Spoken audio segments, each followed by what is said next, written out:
Di teman-teman juga sudah masuk. Saya lupa info ke ini ya, ke grup kelas ya, tapi Bu Rahanti sudah ada di sini, berarti teman-teman juga sudah tahu ya akan kegiatan udah ini. Tahu, Bu. Nah, itu Bu Okta tuh, Bu. Terima kasih nih sudah bergabung di hari Sabtu yang semestinya Bapak dan Ibu bisa istirahat, tetapi luar biasa mau bergabung. Waalaikumsalam warahmatullahi wabarakatuh.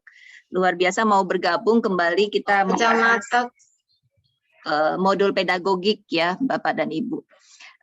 Saya ditugaskan oleh Bu Yustia nih, Bu Bos menugaskan saya untuk isi materi di hari Sabtu. Semestinya saya ambil saya sedang mengisi materi di PPG tahap 3, tapi karena ditugaskan akhirnya saya beralih ke Bapak dan Ibu. Kelas saya off-kan gitu.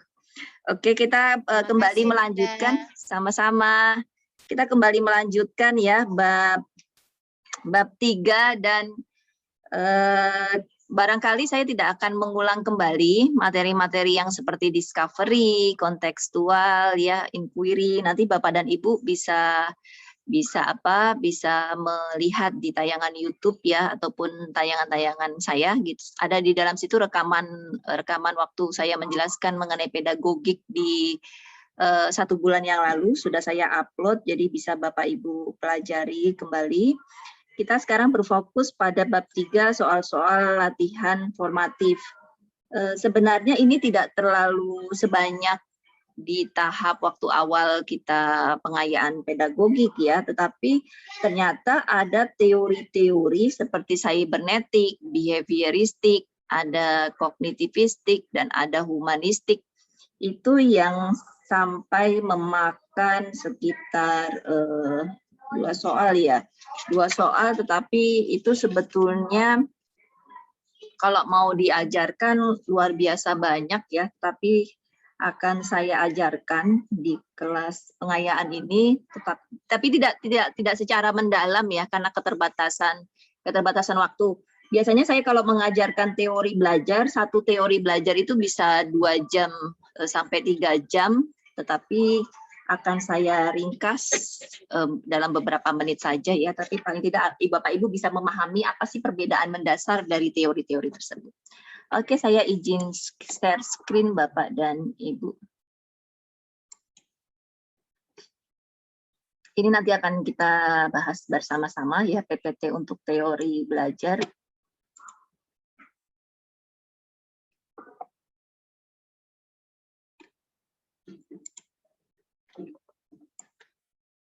Sudah terlihat jelas Bapak dan Ibu di layar Bapak Ibu ya, saya perbesar supaya bisa kelihatan.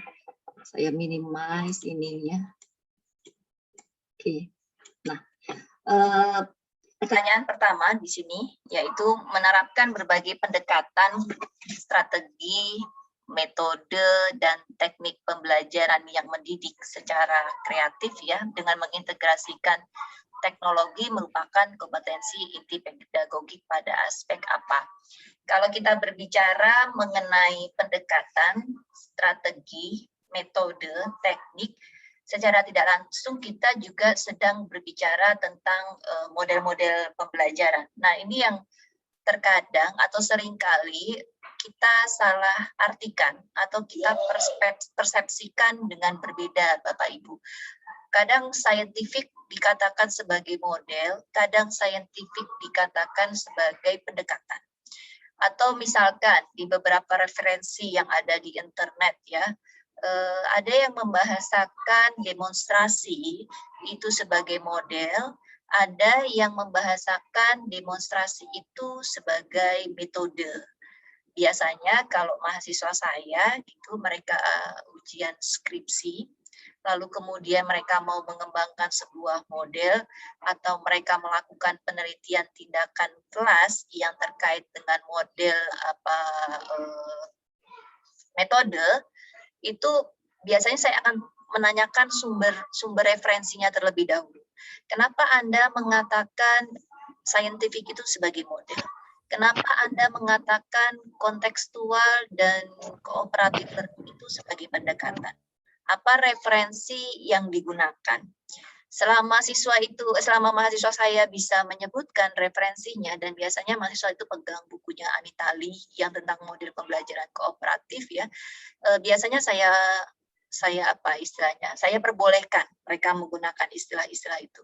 Tetapi kalau mereka tidak mampu menyebutkan referensi mana yang mereka ambil, maka langsung biasanya saya perbaiki ya. Kita harus bisa membedakan antara model, pendekatan, strategi, metode, teknik sampai pada gaya-gaya mengajar. Mudah-mudahan di sini masih ada ininya ya, masih ada. Karena saya agak ganti laptop, jadi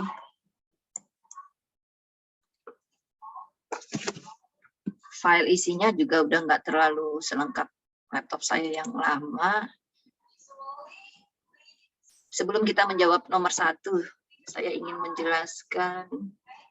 Oh, di sini nggak ada ya. Sebentar ya Bapak Ibu, saya cari di internet dulu bagan dari kata model itu biar Bapak Ibu tahu posisi bagannya.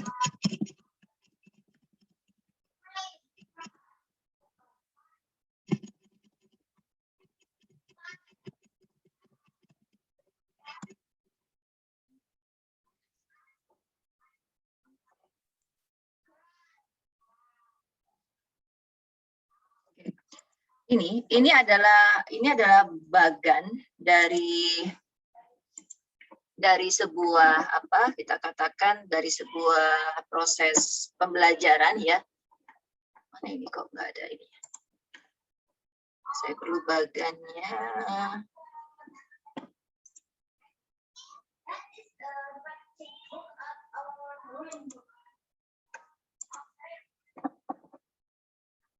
Nah, ini adalah bagian dari proses pembelajaran. Pembelajaran itu sebagai sebuah sistem. Tanpa adanya model, maka pembelajaran itu tidak bisa berjalan sebagaimana mestinya. Pendekatan pembelajaran, kalau kita lihat atau kita baca bersama-sama dari bukunya Wina Sanjaya yang judulnya Strategi Pembelajaran Berbasis Kompetensi, kalau tidak salah judul bukunya, atau berorientasi kompetensi gitu, saya agak lupa, tapi bukunya berwarna hijau. Di buku Wina Sanjaya itu sudah sangat jelas, dia mengartikan yang namanya pendekatan pembelajaran itu sebagai sudut pandang. Sudut pandang kita mau melihat pembelajaran. Sehingga yang namanya pendekatan pembelajaran itu hanya ada 2, Bapak dan Ibu. Ada yang berpusat pada siswa dan ada yang berpusat pada guru. Cukup 2 itu saja. Sedangkan ketika kita memilih misalkan, karena kita memanut prinsip kurikulum 2013, maka sudah pasti cara pandang atau cara berpikir yang mau kita tekankan kepada siswa-siswa kita itu adalah pendekatan yang berpusat pada siswa. Ketika kita memilih pendekatan itu adalah berpusat pada siswa, maka strategi pembelajaran yang dipilih sampai pada dia teknik pembelajaran yang dipilih haruslah berpusat pada siswa. Karena itu yang mau kita pilih. Sehingga di dalam buku Wina Sanjaya itu tidak mengenal istilah pendekatan kontekstual, pendekatan saintifik, ya, pendekatan kooperatif learning itu tidak dikenal di dalam buku itu. Yang dikenal yang namanya pendekatan ada 2 itu, student center ataukah teacher center. Lalu kemudian tahapan berikutnya, ini adalah strategi pembelajaran. Strategi dulu digunakan untuk istilah militer Bapak dan Ibu, tetapi kemudian itu bisa digunakan ke dalam dunia pendidikan. Sehingga secara harfiah atau secara pengertiannya, yang dinamakan sebagai strategi pembelajaran itu adalah siasat. Siasat yang digunakan oleh guru untuk membelajarkan siswanya. Ada dua istilah di dalam strategi pembelajaran kita kenal, itu adalah strategi pembelajaran ekspositori. Ekspositori itu exposure ya, artinya langsung menerpa siswa, menganggap siswa itu adalah subjek yang pasif, bukan subjek yang aktif. Nah, ada satu lagi strategi pembelajaran yang namanya strategi pembelajaran discovery, strategi pembelajaran temuan atau tidak langsung. Artinya bahwa siswa tidak serta-merta diberikan materi mentah-mentah. guru tidak serta-merta datang ke dalam kelas langsung memberikan materi saja tanpa siswa diberikan kebebasan untuk bertindak dan berpikir, ya. Nah, di dalam discovery itu siswa harus dibuat aktif. Siswa yang menemukan, siswa yang menganalisis, siswa yang menilai suatu topik tertentu secara bebas, tetapi guru bertindak sebagai fasilitator. Kebebasan yang dimiliki oleh siswa bukan berarti bahwa tidak adanya konfirmasi dari guru, tidak demikian ya, tetap harus ada konfirmasi dari guru. Nah, ketika seorang guru itu mau mengajar di hari itu atau ketika mau membelajarkan peserta didik di dalam satu hari ya, memutuskan dia menggunakan pendekatannya adalah student center, maka strategi yang dipilih adalah strategi discovery, Bapak dan Ibu. Tidak bisa kalau dia pendekatannya student center, kemudian strategi yang mau dipilihnya adalah strategi pembelajaran langsung. Itu tidak diperkenankan. Kenapa? Karena pemilihan antara strategi pembelajaran langsung dengan strategi pembelajaran discovery itu akan berpengaruh kepada metode pembelajaran yang digunakannya. Strategi pembelajaran langsung, maka tidak akan ada metode pembelajaran yang mengaktifkan siswa. Strategi pembelajaran discovery, maka tidak akan ada metode pembelajaran yang tidak mengaktifkan siswa. Ketika Bapak Ibu pilih pendekatannya atau cara sudut pandang pembelajarannya adalah student center, lalu kemudian strateginya itu adalah discovery, sehingga metode pembelajaran yang dipilih di dalamnya itu adalah metode pembelajaran selain ceramah. Ya, berarti bisa dia menggunakan NHT atau number head together, dia bisa menggunakan team games turnamen, dia bisa menggunakan jigsaw, dia bisa menggunakan picture and picture, bisa menggunakan make a match. Itu adalah metode-metode pembelajaran di mana strategi pembelajaran discovery bernaung di dalamnya. Sehingga bisa kita simpulkan bahwa satu strategi pembelajaran discovery itu bisa memuat beberapa metode pembelajaran dalam satu kegiatan pembelajaran. Jadi nggak bisa satu hari pembelajaran itu Bapak Ibu hanya berfokus pada metode pembelajaran diskusi saja, itu tidak bisa. Jadi boleh melibatkan 2 sampai 3 dan sebaiknya metode pembelajaran yang Bapak Ibu gunakan itu mampu mengcover atau mampu melayani seluruh gaya belajar yang dimiliki oleh peserta didik. Jadi gaya belajar audio kena, gaya belajar dominasi visual kena, begitu juga kinestetik. Ketika kita berbicara tentang teknik pembelajaran, ya, teknik pembelajaran itu sebenarnya adalah langkah-langkah dari penjabaran metode pembelajaran. Jadi langkah-langkah kegiatan pembelajaran yang ada di dalam RPP Bapak dan Ibu itu diartikan sebagai teknik pembelajaran. Jadi bukan lagi teknik pembelajaran itu apa? Oh, metode diskusi, oh, metode karya wisata itu bukan teknik, tetapi itu adalah metode. Kalau teknik metode diskusi, maka adalah penjabaran dari metode diskusi itu seperti apa, membuat kelompok, lalu kemudian ada permasalahan yang ingin dibahas, ya, atau apalagi itu termasuk ke dalam teknik pembelajaran. Sehingga jika kita lihat secara keseluruhan, ini adalah yang dinamakan sebagai model. Kalau mau dibuat metafora, ya, model itu layak seperti sebuah handphone atau smartphone, ya Bapak dan Ibu. Jadi smartphone itu bentuk misalkan Samsung seri apa, Samsung seri A, Samsung seri B. Samsung seri A itu adalah model pembelajarannya. Tetapi di dalamnya, di dalam smartphone itu, kalau kita mau lihat, dia berisi aplikasi, dia ada menunya, dia ada keypad-nya, ya, lalu kemudian dia ada prosesor di dalamnya atau spesifikasi produk. Itu adalah pendekatan sampai pada teknik dari sebuah smartphone. Begitu juga model. Model pembelajarannya kooperatif, itu kan umum, itu masih sangat umum. Kita nggak pernah tahu model pembelajaran kooperatif itu yang seperti apa kalau tidak kita lihat pendekatan, strategi, metode serta teknik yang bagaimana untuk sebuah cooperative learning ya. Jadi saya mau atau saya berharap ketika Bapak Ibu selesai mengikuti pengayaan pedagogik ini lagi, sudah tidak lagi membahasakan yang namanya diskusi sebagai model, tidak lagi membahasakan jigsaw itu sebagai model ya. Jigsaw itu bukan model, tetapi jigsaw itu adalah metode. Kenapa? Karena isi dari jigsaw itu adalah teknik. Tidak ada isi dari jigsaw, ada pendekatan, ada strateginya, nggak ada. Jadi scientific kita dudukkan sebagai model, discovery ketika kita dudukkan sebagai model, maka dia ada strategi pembelajaran khusus di dalamnya, dia ada metode pembelajaran khusus di dalamnya. Itu yang dinamakan sebagai model pembelajaran. Ya, kita kembali lagi ke pembahasan ini. Gimana cara menghapus ya, ini siapa yang mencoret. Ketika nomor 1, menerapkan berbagai pendekatan, strategi, metode, dan teknik pembelajaran, maka sebenarnya kita sedang berbicara tentang model pembelajaran. Ketika kita berbicara model pembelajaran, maka kita sedang berbicara tentang yang B, penguasaan pada teori belajar dan prinsip-prinsip pembelajaran. Ya, itu yang kita fokuskan di dalamnya.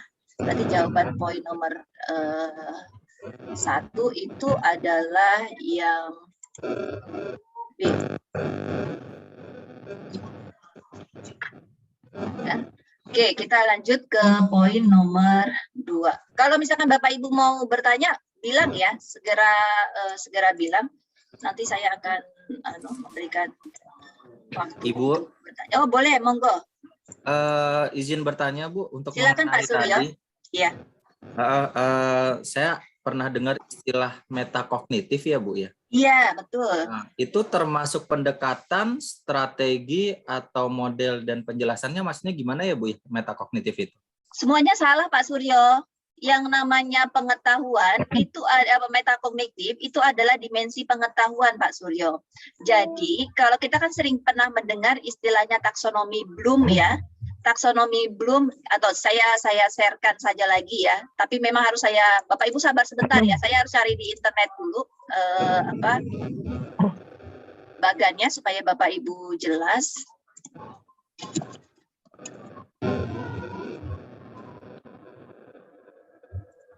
Itu dimensi pengetahuannya si Anderson, pengetahuan metakognitif. Ini setelah prosedural. Iya, betul sekali. Oke, coba ada matriks. Oke, ini bagus nih, ada satu matriks pembelajaran. Tapi mohon maaf ya, saya wira-wira harus membuka internet karena memang jujur tidak ada PPT-nya di saya. Kita share lagi. Nah, ini sebenarnya yang ditanyakan oleh Pak Suryo tadi, pertanyaan bagus. Bloom itu mendefinisikan kawasan kognitif. Dia hanya membuat kata benda, dia bukan kata kerja ya. Jadi kata bendanya C1 sampai C6.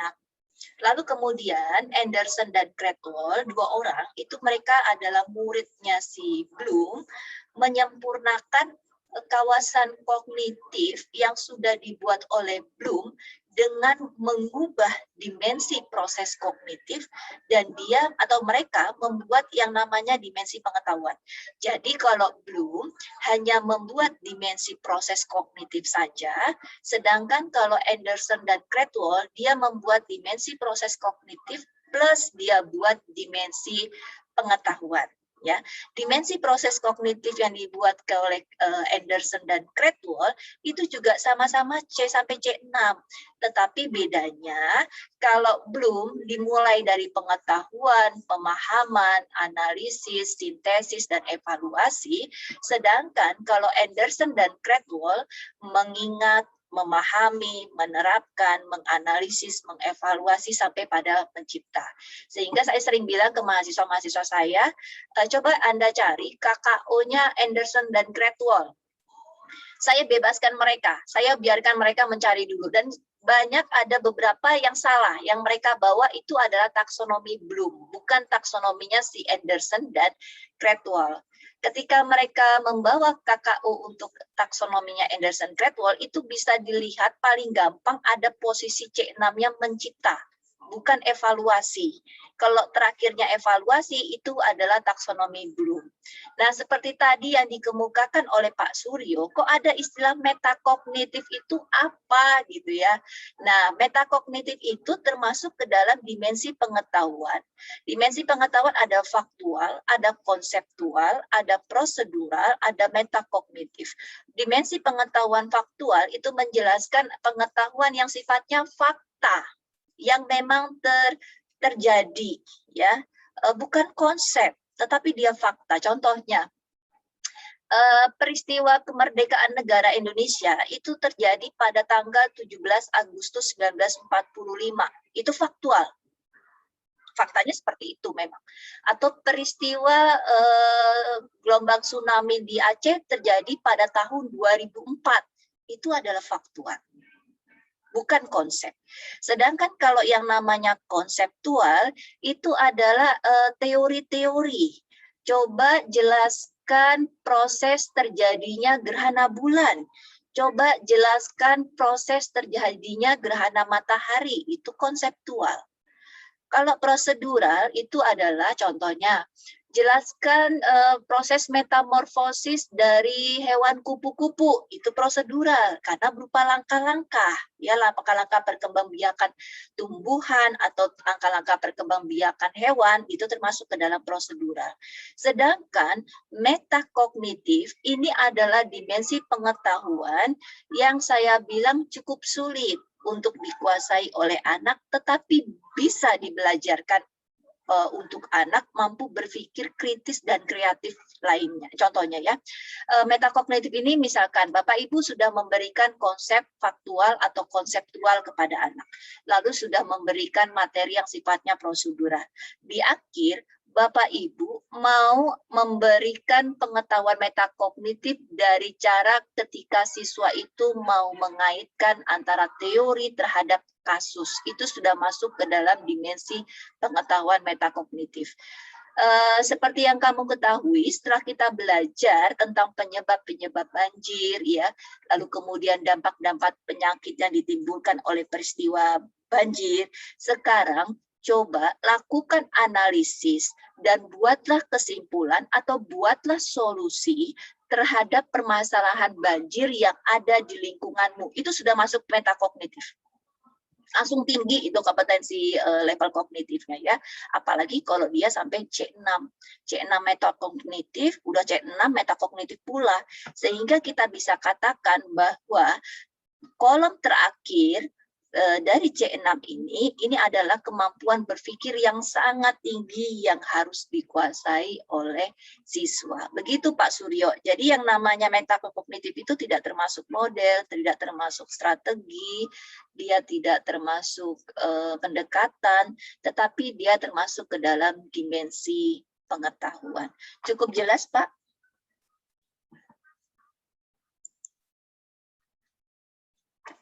Cukup jelas ya Pak Suryo, saya rasa.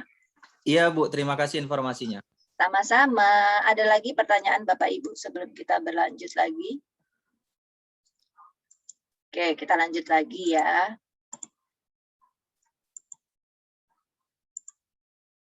Pertanyaan yang kedua. Teori ini memandang belajar sebagai hasil dari pembentukan hubungan antara rangsangan dari luar, stimulus, dan balasan dari siswa, respon.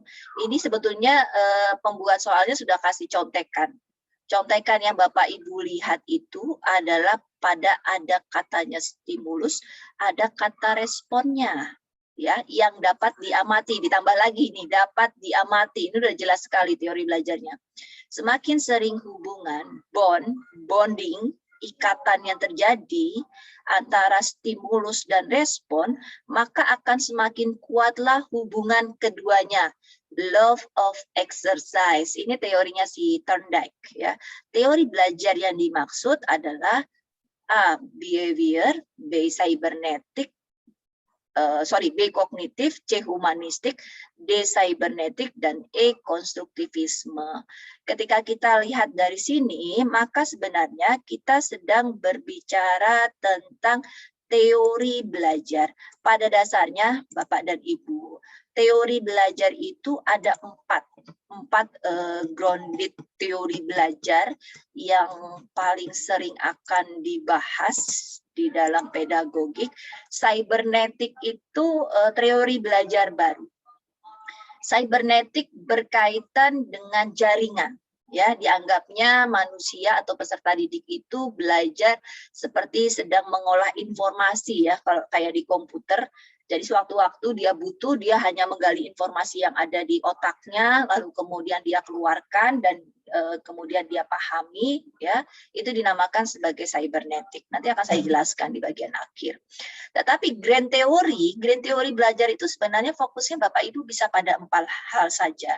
Behavioristik, kognitivistik, humanistik, konstruktivistik. Ada yang bilang behaviorisme, ada yang bilang kognitivisme, ada yang humanisme, ada yang bilang konstruktivisme. Tapi itu sebetulnya hanya sebuah penyebutan istilah saja, Bapak dan Ibu. Ya, yang penting sebetulnya behavior, kognitif, humanis, konstruktivis. Itu maksudnya. Nah, behavior itu teori belajar yang paling tua. Ya, itu dulu. Ini adalah sebelum ada teori belajar lainnya, ini adalah teori belajar awal yang dipelajari. Nah, pertanyaannya sekarang sampai sekarang masih digunakan tidak teori belajar ini? Masih digunakan Bapak Ibu sampai sekarang. Masih ada. Dan itu kita lakukan ketika kita membuat evaluasi. Evaluasi yang Bapak Ibu buat atau penilaian penilaian hasil belajar yang Bapak Ibu buat itu semuanya mengarah kepada teori belajar behavior. Kenapa? Fokus utama teori belajar behavior, dia sangat menekankan pada hasil belajar. Sangat menekankan pada hasil belajar sebagai bentuk ketercapaian dari tujuan pembelajaran. Tujuan pembelajarannya ABCD, maka hasil belajarnya harus mampu terlihat bahwa peserta didik itu sudah menguasai tujuan pembelajaran ABCD. Itu contoh dari teori belajar behavior. Ya, lalu kemudian berikutnya perubahan perilakunya sangat mudah diamati, diukur, dapat nilai, itu yang menjadi ciri khas. Maka teori ini sangat kental dengan nama adanya stimulus dan respon. Jadi kalau Bapak Ibu lihat tadi pertanyaan nomor 2 bisa dijawab langsung ya. Teori belajar tadi di soal nomor 2 itu dia sangat kental dengan behavioristiknya, behaviorismenya, karena ada stimulus respon dan ada hasil yang bisa terukur, tercapai, dan dapat diamati, itu behavior. Contohnya, ini karena buat mahasiswa ya, jadi contohnya mahasiswa. Mahasiswa dapat menyelesaikan tugas dari dosen dengan cepat dan benar apabila dapat stimulus, maka dia bisa berupa nilai A. Atau misalkan begini, ke mahasiswa, ayo siapa yang rajin bertanya nanti Ibu berikan nilai tambahan. Nah itu stimulus, responnya siswa nanti mahasiswanya giat, cepat kata Bu Ika nanti kalau misalkan banyak bertanya, rajin berdiskusi dapat nilai tambahan. Itu respon dari si siswanya. Jadi yang namanya behaviorisme itu dia menganggap siswa itu objek yang pasif Bapak Ibu. Mereka tidak akan merespon tanpa adanya stimulus. Kamu belajar nggak hari ini? Nggak, Bu. Kenapa nggak belajar? Kan nggak ada ulangan, Bu. Nah, itu behavior. Siswa baru belajar membaca banyak buku kalau besok diberitahukan tentang adanya ulangan. Ya. Nah, itu jadi ada proses di dalamnya. Ada instruksi yang diberikan oleh guru, maka dia akan ada respon yang dijawab oleh si siswa. Nah, lalu kemudian ada beberapa pakar atau teori, pasti ciri-ciri ya. Oke, ciri-ciri teori behavior itu dia mekanistis. Mekanistis itu siswa seperti robot. Kalau nggak ada instruksi, tidak akan bergerak. Dan dia sangat menekankan peranan lingkungannya, Bapak Ibu. Itu contoh behavior lainnya. Kalau anaknya mau rajin, kalau dia mau pintar, bentuk lingkungan di sekitar peserta didik itu harus lingkungan yang anak-anak pintar dan anak rajin. Makanya kita sering dengar istilah ya, 5 orang teman di sekelilingmu itu menandakan kepribadianmu seperti apa. Nah, itu behavior. Kalau Watson bilang ya, tokoh behavior, kalau kamu mau anaknya jadi dokter, ceburkan di lingkungan yang memang tadi berasal dari keluarga dokter. Kalau anakmu mau menjadi, mohon maaf, misalkan jadi penjahat ya, atau menjadi maling, gampang, ceburkannya aja dia di lingkungan di mana kriminalitas terjadi, pasti akan terbentuk seperti itu. Karena pada umumnya yang namanya behavioristik mengatakan peserta didik atau manusia tidak akan bisa keluar dari sistem yang ada di masyarakat, tidak akan bisa keluar dari lingkungan yang ada di masyarakat. Itu kata behavior. Lalu kemudian menekankan pentingnya latihan nih. Semakin banyak latihan, semakin bagus hasilnya. Semakin tidak ada latihan, tidak bagus. Sama seperti kita ya, kalau kita belajar ujiannya bagus sampai sekarang ini ya, ini kan sebetulnya adalah stimulus yang saya sedang berikan. Dan Bapak Ibu itu mendengarkan adalah sebuah respon. Semakin banyak Bapak Ibu mengerjakan latihan, insya Allah mudah-mudahan UP-nya nanti bisa dijawab. Nah, itu seperti itu. Adanya mekanisme hasil belajar. Mau misalkan Bu Rahanti ya, Bu Rahanti nyontek gitu. Saya udah belajar seminggu rajin, tapi karena saya tetap nggak bisa mengerjakan soal kimia misalkan, karena memang kecerdasannya saya bukan pada logika matematika. Nah, Bu Rahanti nggak perlu belajar seminggu, tapi dia cuma perlu buat contekan saja, lalu kemudian di atas kertasnya nilai Bu Rahanti 90, nilai saya 50, guru cenderung terkadang tidak melihat kepada proses yang di balik nilai 50 itu padahal ada sebuah proses belajar yang cukup keras. Tapi karena ada proses nyontekan 90 yang dianggap bagus. Itu yang namanya mekanisme hasil belajar. Makanya namanya behavioris itu sangat kental sama hasil belajar Bapak Ibu. Sekarang kita belajar semua orientasinya kan nilai. UP aja kan semuanya orientasi nilai kan. Sekarang yang Bapak Ibu peroleh proses belajarnya ya baik kan. Ini adalah teori-teori Thorndike, ada Watson, ada Skinner, ada Hull, ada Guthrie, tapi saya tidak akan banyak membahas ini karena waktunya juga tidak akan cukup ya. Kita langsung saja. Nah, ini tadi ada law of exercise, hukum latihan. Sebetulnya ini yang tadi sedang kita pelajari, itu adalah Thorndike. Dia bilang bahwa semakin siap individu untuk belajar, maka dia akan puas dengan hasil belajarnya, dan ketika dia puas dengan hasil belajarnya, maka kesiapan-kesiapan belajar sebelumnya itu akan semakin diperkuat dan dipertahankan. Contohnya, kalau saya belajar UP 2 hari atau 3 hari sebelum jadwal UP berlangsung, kemudian nilai saya jelek, itu wajar. Kenapa? Karena hukum kesiapannya itu readiness of law atau law of readiness ini kurang, ya. Tapi kalau misalkan saya sudah belajar berbulan-bulan sebelumnya, taruhlah 1 bulan sebelumnya, lalu kemudian ketika UP saya lulus, oh berarti untuk mempelajari UP itu dibutuhkan waktu proses yang panjang. Oh besok lagi kalau mau ujian-ujian seperti itu, saya belajar 1 bulan sebelumnya. Ada pengalaman. Ya, nah itu yang akan berulang. Lalu kemudian hukum latihan.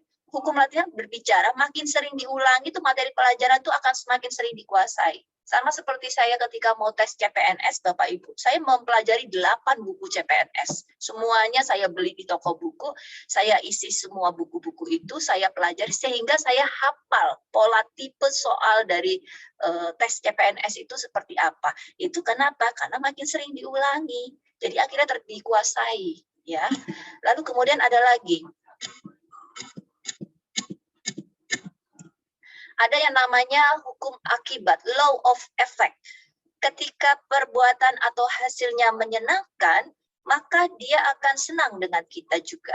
Contohnya begini, ketika siswa itu memperoleh nilai yang bagus untuk mata pelajaran Ibu Ika, besok dia akan senang dengan Bu Ika. Kenapa ya saya kalau belajar Bu Ika kok nilainya bagus terus. Nah, itu yang diharapkan selalu akan terjadi perulangan.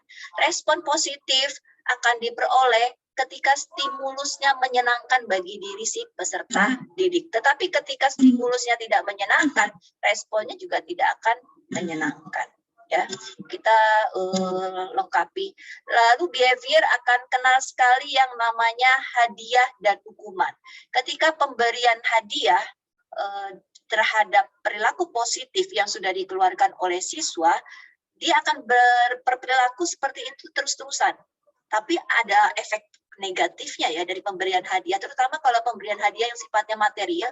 Jadi usahakan jangan memberikan hadiah yang sifatnya material Bapak Ibu kepada peserta didik, karena dia akan nagih. kemarin Pak Suryo memberikan saya coklat, sekarang nilai saya bagus kok nggak diberikan coklat lagi ya. Itu contoh hadiah hukuman material yang sifatnya negatif. Dia akan lagi. Ya. Lalu ini adalah aplikasi teori behavior dalam pembelajaran. Barangkali nanti saya akan share di PPT ini, di kelas saya PPG tahap 1, nanti biar teman-teman PPG tahap 1 kelas saya bisa share ke Bapak Ibu lainnya ya. Ada aplikasinya, yaitu bahwa kalau mau belajar itu tidak bisa langsung dari blok banyak siswa itu ya, dia harus berupa pretelan-pretelan kecil-kecil karena siswa itu harus banyak latihan di dalamnya, lalu kemudian pengulangan dan latihan itu sangat dibutuhkan. Makanya seperti ini, pendalaman materi ini sebetulnya bagian dari sistem teori belajar behavior. Lalu kemudian ada teori belajar kognitif. Kalau behavior itu sangat menekankan kepada hasil belajar, sedangkan kalau kognitif dia menekankan pada proses belajarnya Bapak Ibu. Karena yang namanya kognitif itu berkaitan dengan nalar, daya nalar ya. Mereka atau tokoh teori kognitif, bapaknya teori kognitif itu Piaget, bacanya Piaget ya, jangan kayak mahasiswa saya, bacanya Piaget. Saya terkaget-kaget, kamu berapa semester kok bacanya Piaget, ada lagi juga yang bacanya Piaget, bukan Piaget, bukan Piaget, tapi Piaget, cara bacanya Piaget. Piaget memaparkan bahwa manusia atau peserta didik itu, dia sebetulnya memiliki struktur pengetahuan yang sudah ada di benaknya. Meskipun siswa itu berada pada kelas 1 ya, dia sudah punya pengetahuan yang dia peroleh dari lingkungannya. Meskipun kadar pengetahuan yang dimiliki oleh setiap peserta didik itu akan berbeda-beda. Ada yang cuma 5 mili, ada yang sudah 20 mili, ada yang sudah 25 mili. Tetapi mereka pada umumnya atau manusia pada umumnya sudah memiliki pengetahuan awal. Sehingga itu yang dinamakan istilahnya dengan pola. Jadi di dalam PPT ini saya kurang ada pola. Pola itu adalah struktur pengetahuan lama yang sudah dipelajari oleh siswa.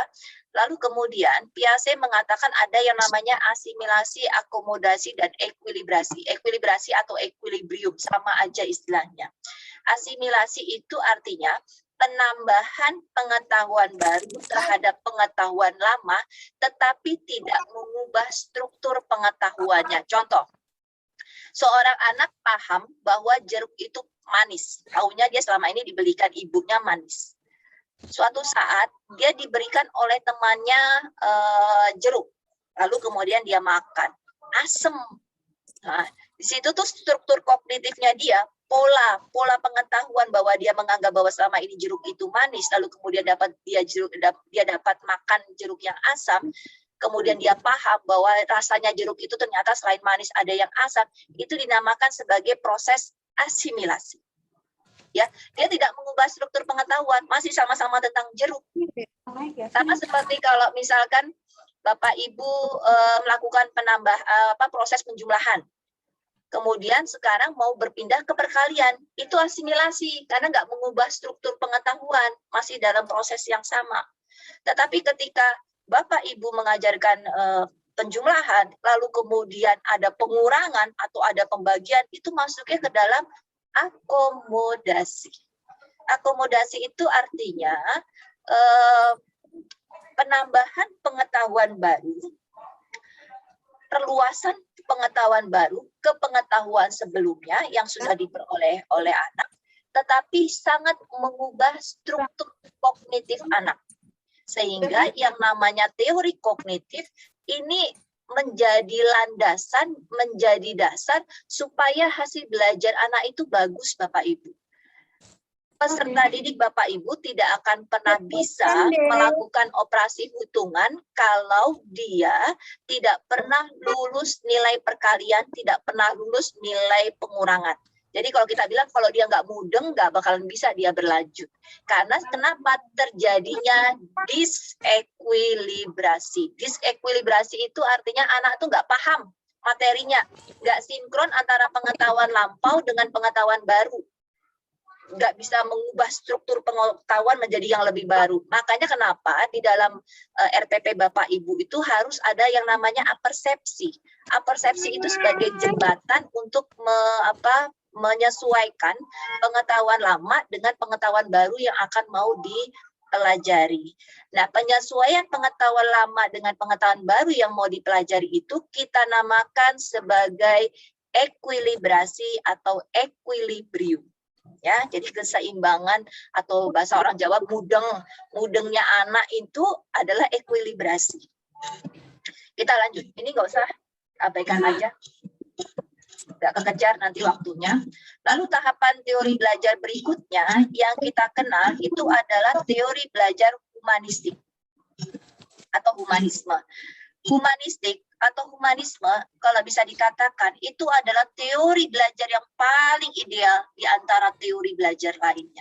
Kenapa? Karena tujuan teori belajar itu adalah memanusiakan manusia.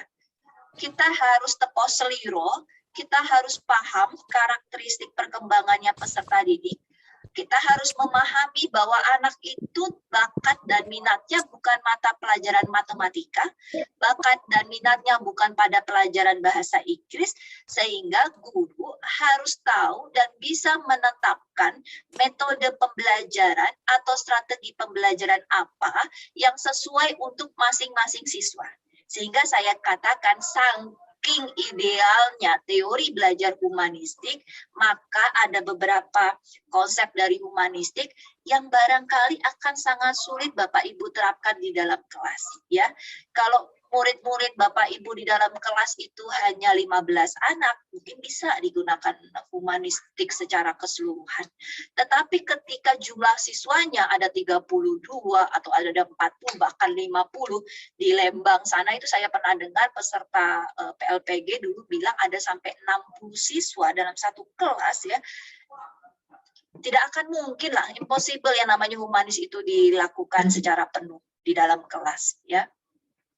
Jadi humanisme itu mengatakan bahwa orang belajar itu ada 4 tahapan, ya. Ada Kolb ya, ada teorinya si Kolb, ada teorinya Habermas, ada teorinya Abraham Maslow dengan kerucut pengalaman ya, kerucut pengalaman hidup seseorang atau kita kenal sebagai self actualization, teori aktualisasinya diri Abraham Maslow itu dia masuk ke dalam Habermas dan masuk ke dalam teori belajar humanistik. Lalu ada lagi menurut Hani dan Mumford itu adalah teori-teori aktivis, reflektor, teoris, pragmatis. Jadi dia ini nih si Hani Mumford itu dia buat pentipean dari peserta didik. Jadi ada peserta didik yang tipenya aktivis. Gemarnya itu dia ini senangnya berorganisasi Bapak Ibu. Jadi kalau di sekolah itu dia organisasi Paskibra atau Esku Paskibra dia ikuti, Rohis dia ikuti, Pramuka dia ikuti, maksudnya marching band dia ikuti, karena dia senang itu, aktivis. Atau mahasiswa-mahasiswa saya yang BEM itu dia pasti dia orang kelompok aktivis. Lalu ada kelompok reflektor. Kelompok reflektor itu adalah siswa-siswa yang dia tahu apa yang dia inginkan, dia tahu apa yang harus dia lakukan, dia tahu apa yang terbaik untuk dirinya. Itu adalah reflektor. Lalu kemudian ada kelompok teoris. Ini adalah siswa-siswa yang sangat gemar belajar, yang suka sekali membaca buku, yang suka sekali berdiskusi tentang topik materi pelajaran, itu adalah teoris. Nah, pragmatis ini kalau bahasa Belandanya orang leye-leye, orang easy going itu pragmatis ya. Jadi dia menganggap sesuatu hal itu gampang aja gitu ya. Toh juga besok akan selesai gitu. Kalau ditanyakan, misalkan saya tanya ke teman saya si B gimana nih tugas Bapak ini? Kapan kita mau diskusi? Nanti aja. Besok kan masih lama. Tugasnya masih minggu depan dikumpulkan. Nah, itu pragmatis. Biasanya orang teoris akan pusing kalau ketemu orang pragmatis. Tapi orang teoris sangat disenangi oleh Bapak Ibu guru. Karena mudah diatur, dia nurut, apa yang dikemukakan oleh guru dia akan ikuti dan nggak pernah keluar dari jalur. Ya. Lalu Habermas ada teknis, ada praktis, ada emansipatoris. Nanti bisa Bapak Ibu pelajari. Tapi pada prinsipnya yang namanya teori humanis itu mau mengarahkan siswa supaya siswa itu mampu mengaktualisasikan dirinya dengan baik di dalam kelas ya. Kalau teorinya Abraham Maslow ada hierarki kebutuhan ya, ada fisiologis, ada rasa sayang, ada dihargai, lalu kemudian ada kebutuhan untuk dihormati, baru sampai pada aktualisasi diri. Itu adalah syarat-syarat yang harus dipenuhi agar siswa itu bisa siap belajar di kelas Bapak Ibu. Kalau fisiologisnya nggak terpenuhi, misal dia lapar, ya, dia kekurangan secara ekonominya, dia tidak memiliki sandang pangan papan yang cukup ya, maka jangan harapkan siswa-siswa Bapak Ibu itu bisa belajar dengan baik karena fisiologisnya saja terganggu.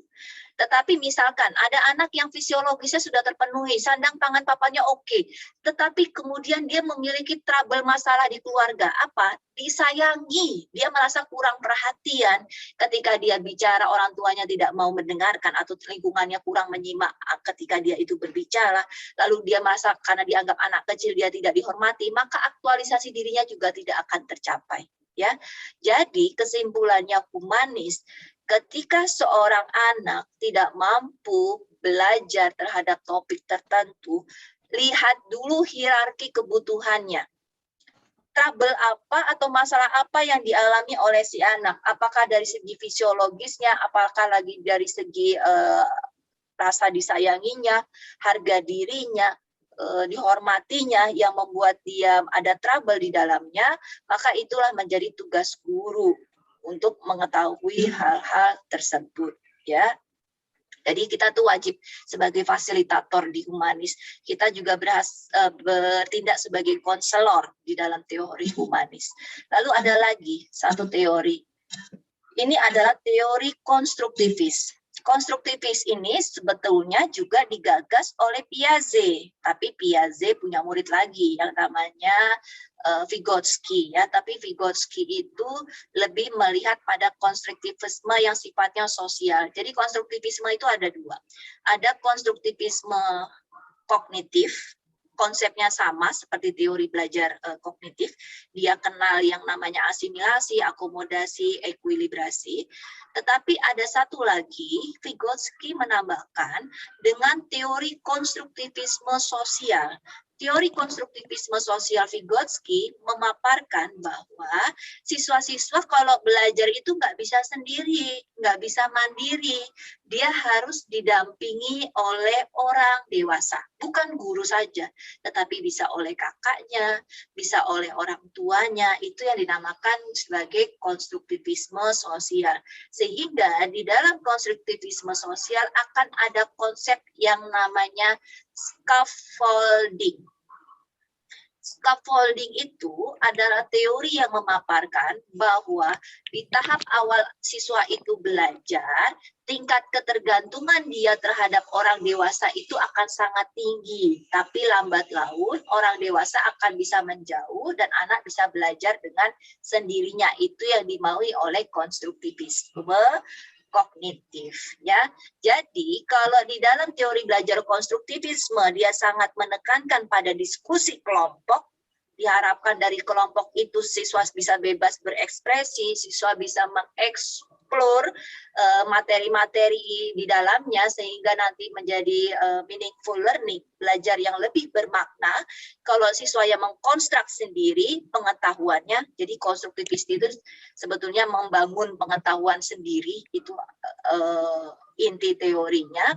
Nah, itu yang diharapkan dari si konstruktivisme itu. Ya, jadi guru itu hanya sebagai pemberitahu konsep dasar, tapi selebihnya siswalah yang berusaha menemukan. Nah, selain keempat teori ini, kita kenal adanya nama teori cybernetik. Cybernetik itu dikenal dengan nama teori pengolahan informasi, teori pemrosesan informasi. Bagaimana caranya memori jangka pendek yang dimiliki oleh anak akan menjadi memori jangka panjang. Misalkan kita ya Bapak Ibu ditanyakan soal kimia, ditanyakan soal fisika, sekarang barangkali sudah tidak bisa ya, mata pelajaran yang ada di bangku SMA. Kalau saya jujur, kalau ditanyakan sudah blank. Kenapa? Karena bisa saja itu terjadi dari proses belajar yang gagal waktu saya di bangku sekolah, bisa juga karena tidak pernah diulang-ulang materi itu sehingga saya lupa, dan yang ketiga bisa saja materi itu tidak dibutuhkan dalam kehidupan saya. Nah, yang dimau oleh sibernetik ini sebetulnya dia sama seperti si kognitif dan konstruktivisme, ya, sama-sama menekankan pada ranah kognitif, hanya saja bedanya sibernetik ini bagaimana caranya sih guru itu mampu merancang pembelajaran yang tidak hanya pembelajaran atau materi itu bisa dikuasai oleh siswa dalam jangka pendek, tetapi bisa juga dikuasai dalam jangka panjang. Sehingga biasanya sibernetik ini berkaitan dengan otak, berkaitan dengan nalar, memori, teori-teori seperti neuroscience, itu cocok sekali dengan cybernetik, ya. Sehingga kalau kita kembali ke soal nomor 2 ini, jawabannya sudah pasti itu adalah behaviorisme. Kita kembali lagi ke soal nomor 3. Di dalam proses pembelajaran, para siswa dihadapkan dengan situasi di mana ia, kata kuncinya lihat, bebas mengumpulkan data, membuat hipotesis, mencoba-coba trial and error, mencoba dan menemukan keteraturan atau pola, mengeneralisasikan atau menyusun rumus beserta bentuk umumnya, membuktikan benar tidaknya dugaannya itu. Kalau kita lihat dari kata-kata kunci yang ada di dalamnya, ini mengarah tentunya kepada ranah kognitif, bukan ranah humanis, bukan ranah behavior. Tetapi sekarang yang kita perlu lihat apakah dia masuk cybernetik, apakah dia masuk kognitif, apakah dia masuk konstruktivis, karena ada pola di sini, ya, ada pola struktur pengetahuan yang sebelumnya sudah dikuasai, itu seperti teori kognitif, tapi juga ada di dalam konstruktivisme yang kognitif. Yang membedakannya atau yang menjadi inti dari teori ini bisa kita lihat ada pada kata bebas, ya. Ketika ada kata bebas, maka dia mengarah kepada konstruktivisme. Jadi jawaban yang E.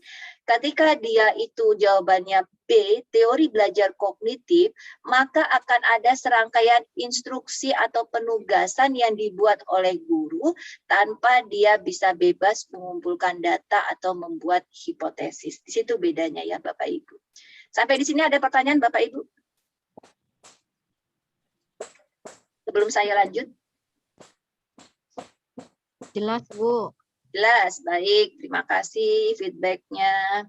Lalu berikutnya nomor 4. Seorang guru yang mengembangkan tujuan pembelajaran untuk menggambarkan proses dan hasil belajar yang diharapkan dicapai oleh peserta didik sesuai dengan kompetensinya dimuat dalam mana ini Bapak Ibu jawabannya? Tujuan pembelajaran.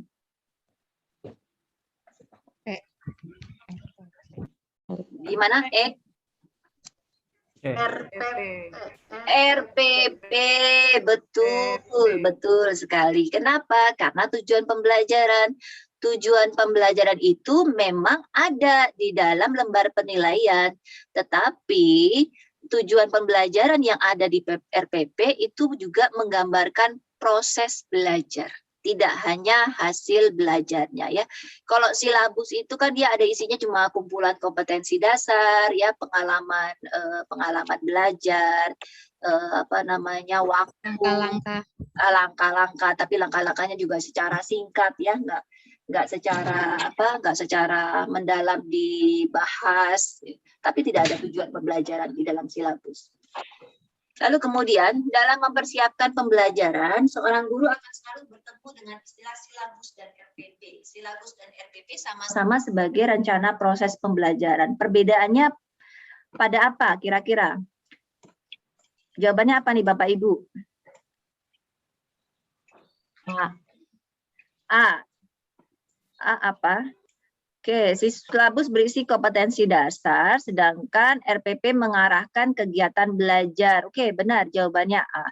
Kenapa B itu bukan jawaban? Karena standar isi dan standar lulusan itu bukan ada di dalam silabus yang namanya SKL, SI itu ada sendiri dokumennya ya. Lalu RPP itu bukan berstandar dari standar kompetensi lulusan. Jadi hierarkinya kompetensi atau hierarkinya kurikulum itu Bapak dan Ibu, dia berangkat dari standar isi, lalu kemudian dia berangkat dari standar kompetensi lulusan. Dari standar kompetensi lulusan ini dia menjadi KI ya, menjadi KI, lalu kemudian dia menjadi KD, dari KD dia menjadi indikator, dari indikator dia barulah menjadi tujuan pembelajaran. Itu hierarkinya. Lalu kemudian nomor 6, model pembelajaran yang memiliki keunggulan, berpikir dan bertindak kreatif, memecahkan masalah yang dihadapi secara realistis, merangsang perkembangan kemajuan berpikir siswa untuk menyelesaikan masalah yang dihadapi dengan tepat. Jawabannya yang mana Bapak Ibu nomor 6? Problem solving. Problem solving, betul. Betul. Jadi kenapa role playing itu bukan jawabannya? Karena role playing itu bukan model, role playing itu metode bermain peran. Ya, jadi ini kan yang diminta model, sudah pasti role playing itu salah.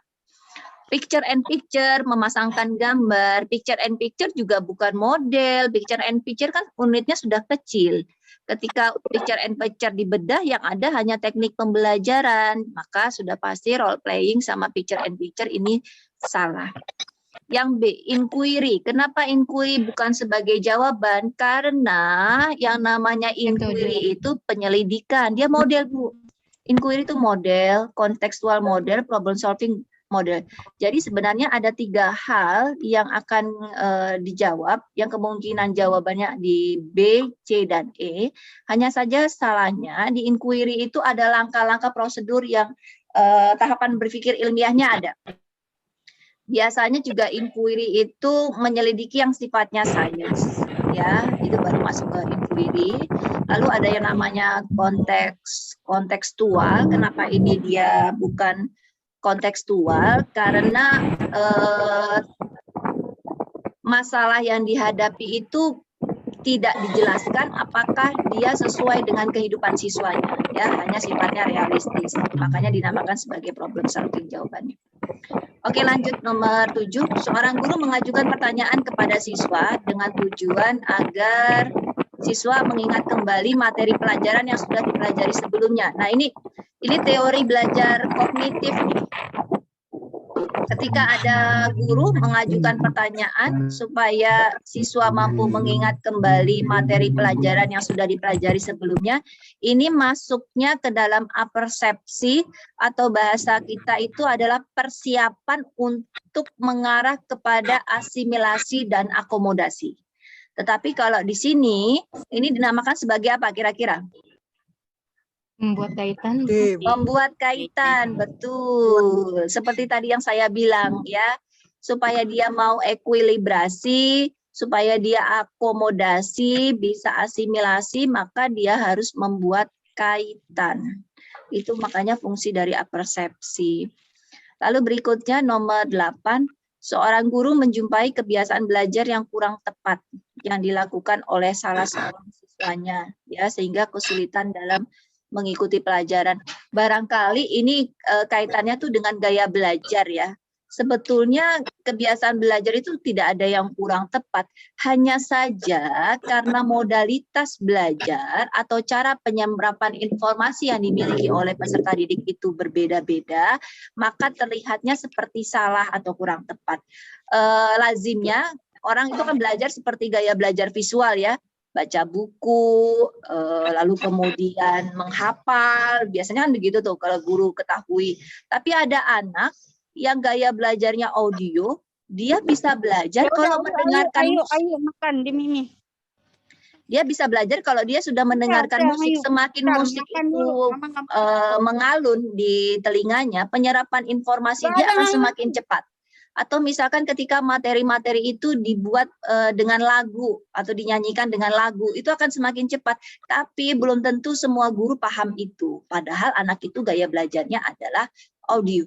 Ada lagi anak-anak yang belajarnya harus bergerak, ya, ya goyangkan kaki atau berjalan hilir mudik. Itu adalah gaya belajarnya kinestetik. Nah, ketika kita temukan itu, langkah awal yang tepat untuk mengatasi kesulitan belajar demikian, apa kira-kira Bapak Ibu jawabannya nomor 8? Betul. Berikan kesempatan dia memperoleh pengalaman yang menyenangkan, yang sesuai dengan modalitas belajarnya dia, ya. Meskipun prestasinya minimal. Lalu nomor 9, faktor yang penting dipertimbangkan oleh seorang guru dalam melaksanakan diskusi pemecahan masalah pada proses pembelajaran. Apa kira-kira nih, kalau kita melakukan diskusi pemecahan masalah yang harus kita lihat apanya? B, Bu. Rumusan Ya, masalah. sebetulnya waktu yang tersedia juga masuk ya. Jumlah peserta yang mengikuti pembelajaran juga dia masuk. Kalau D dan E ini nggak masuk. Jadi sebetulnya ada A, B, C kemungkinan kemungkinan jawabannya. Tetapi kalau kita lihat faktor yang pentingnya di antara waktu yang tersedia sama jumlah peserta didik, pasti yang B, rumusan masalah itu yang paling penting. Kenapa? Karena kalau rumusan masalahnya itu tidak melatih siswa, menarik siswa sampai pengetahuan metakognitif, nanti diskusinya tidak berjalan dengan baik. Apalagi kalau diskusinya, masalah-masalah yang Bapak Ibu berikan itu hanya melatih keterampilan berpikir konvergen. Wah, itu udah cepat selesainya itu. Anak-anak nggak dapat apa-apa dari situ nanti. Lalu nomor 10, seorang guru menjumpai kelas yang motivasi dan prestasi belajar siswanya rendah. Hal utama yang menyebabkan motivasi dan prestasi belajar rendah karena apa kira-kira Bapak Ibu?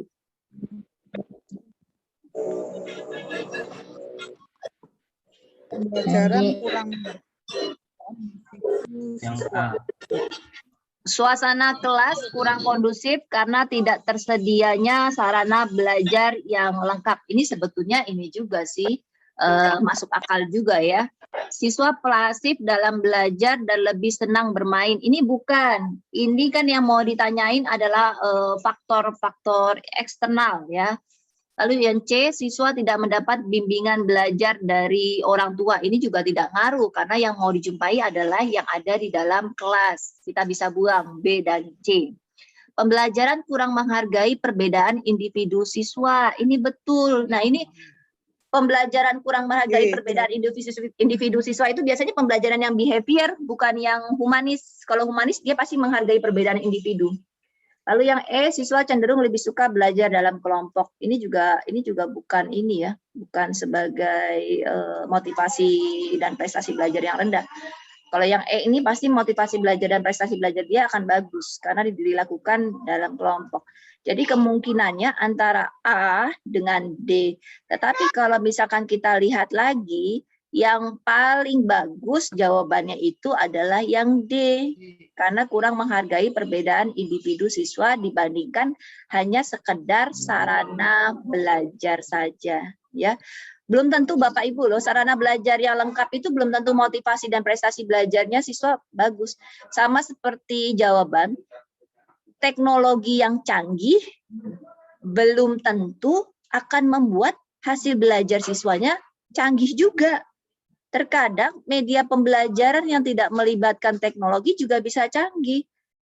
Jadi faktor utama yang paling sangat berperan di dalam penentuan sarana belajar atau media pembelajaran yang digunakan oleh siswa itu adalah karakteristik siswanya sesuai tidak dengan media pembelajaran yang mau kita hadirkan.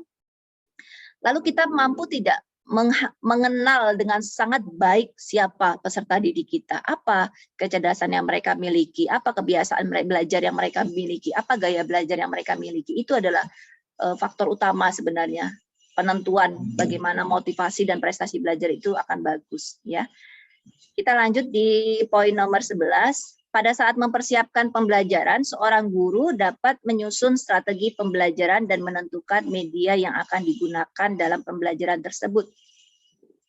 Kemampuan dasar yang harus dimiliki oleh seorang guru terkait dengan keterampilan memilih media pembelajaran adalah, kira-kira apa itu keterampilan memilih media pembelajaran Bapak Ibu? Jawabannya yang mana? Yang C. Guru Yang C.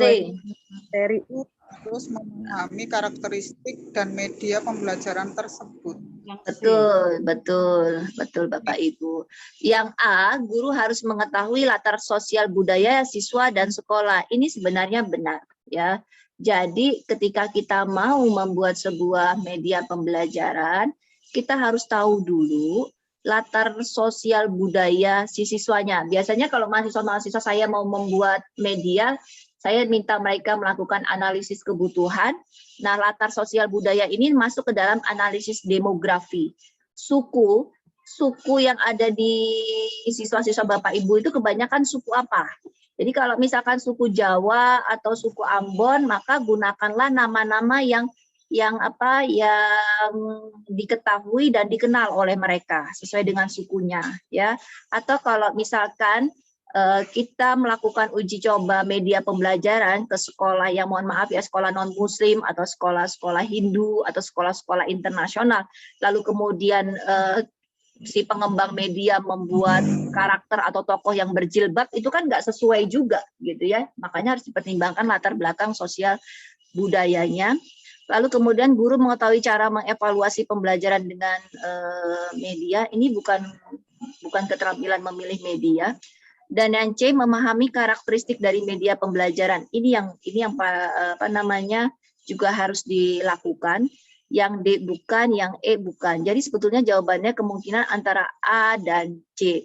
Tetapi karena yang ditanyakan adalah keterampilan memilih media, dibandingkan latar sosial budaya, yang harus diketahui oleh guru ketika membuat media pembelajaran itu adalah karakteristik dari media pembelajaran itu sendiri. Bapak Ibu jangan bilang di PTK ya atau di penelitian tindakan kelas ada istilah media pembelajaran audiovisual. Itu saya paling nggak senang. Istilah media audiovisual. Media audiovisual itu bukan media pembelajaran, tetapi jenis media. Jenis media pembelajaran itu ada audio, ada visual, ada audiovisual, ada jenis media pembelajaran interaktif. Interaktif saja masih dibagi dua lagi. Ada interaktif linier, ada yang multimedia interaktif. Jadi mana yang mau dipilih gitu loh. Kadang-kadang saya bilang biasanya sih mahasiswa-mahasiswa UT saya sih yang suka buat audiovisual ini ya. Lalu kemudian saya akan bilang, video itu audiovisual. CD pembelajaran itu audiovisual. Karena audiovisual itu kan maksudnya bisa ditangkap indera pendengaran, bisa ditangkap indera mata. Video bisa ditangkap dua-duanya, CD pembelajaran atau multimedia itu bisa ditangkap oleh dua-duanya. Tetapi ketika kita bicara CD pembelajaran atau multimedia pembelajaran dengan video, itu memiliki karakteristik yang sangat berbeda di antara dua media itu, ya. Sehingga kita harus paham dulu materi pembelajarannya tentang apa, tujuan pembelajaran apa yang mau dicapai, baru kita cari media pembelajaran yang sesuainya. Oke, kita lanjut ke poin nomor 12. Seorang guru harus mampu memanfaatkan media pembelajaran dan sumber belajar untuk mencapai tujuan pembelajaran secara utuh. Pernyataan berikut yang benar terkait dengan media pembelajaran adalah yang mana Bapak Ibu?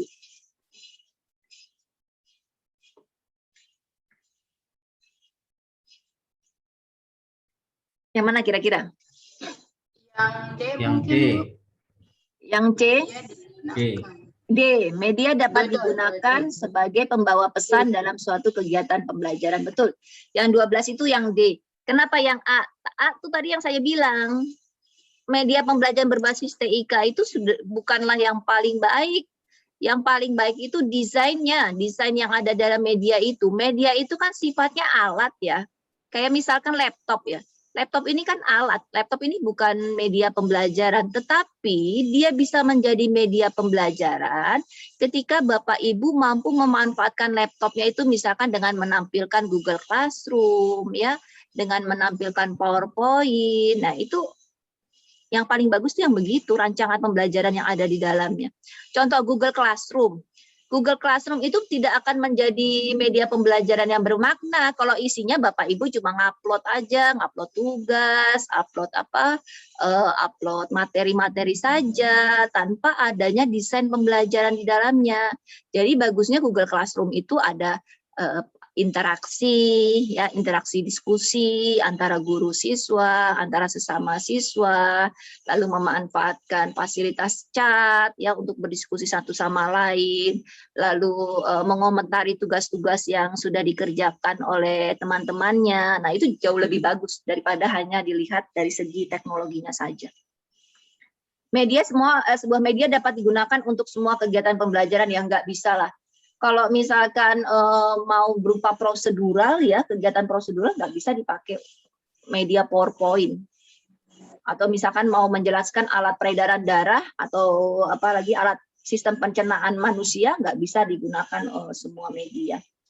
Semua media pembelajaran sama cara pemanfaatannya, ya enggak juga, salah ini.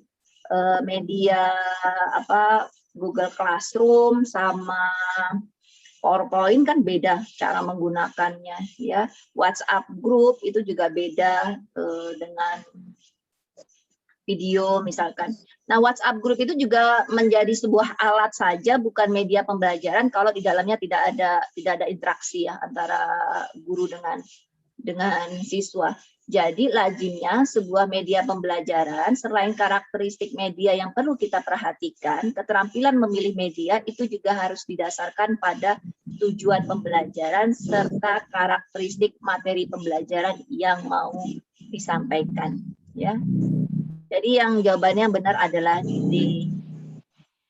Nomor 13, setiap materi pembelajaran memiliki tingkat kesukaran yang bervariasi. Untuk memudahkan siswa memahami materi yang memiliki tingkat kesukaran tinggi, guru sering memanfaatkan media pembelajaran. Ini bagus. Jadi kalau kerucut pengalaman Edgar Dell ya, coba saya sharekan ya kerucut pengalaman Edgar Dell.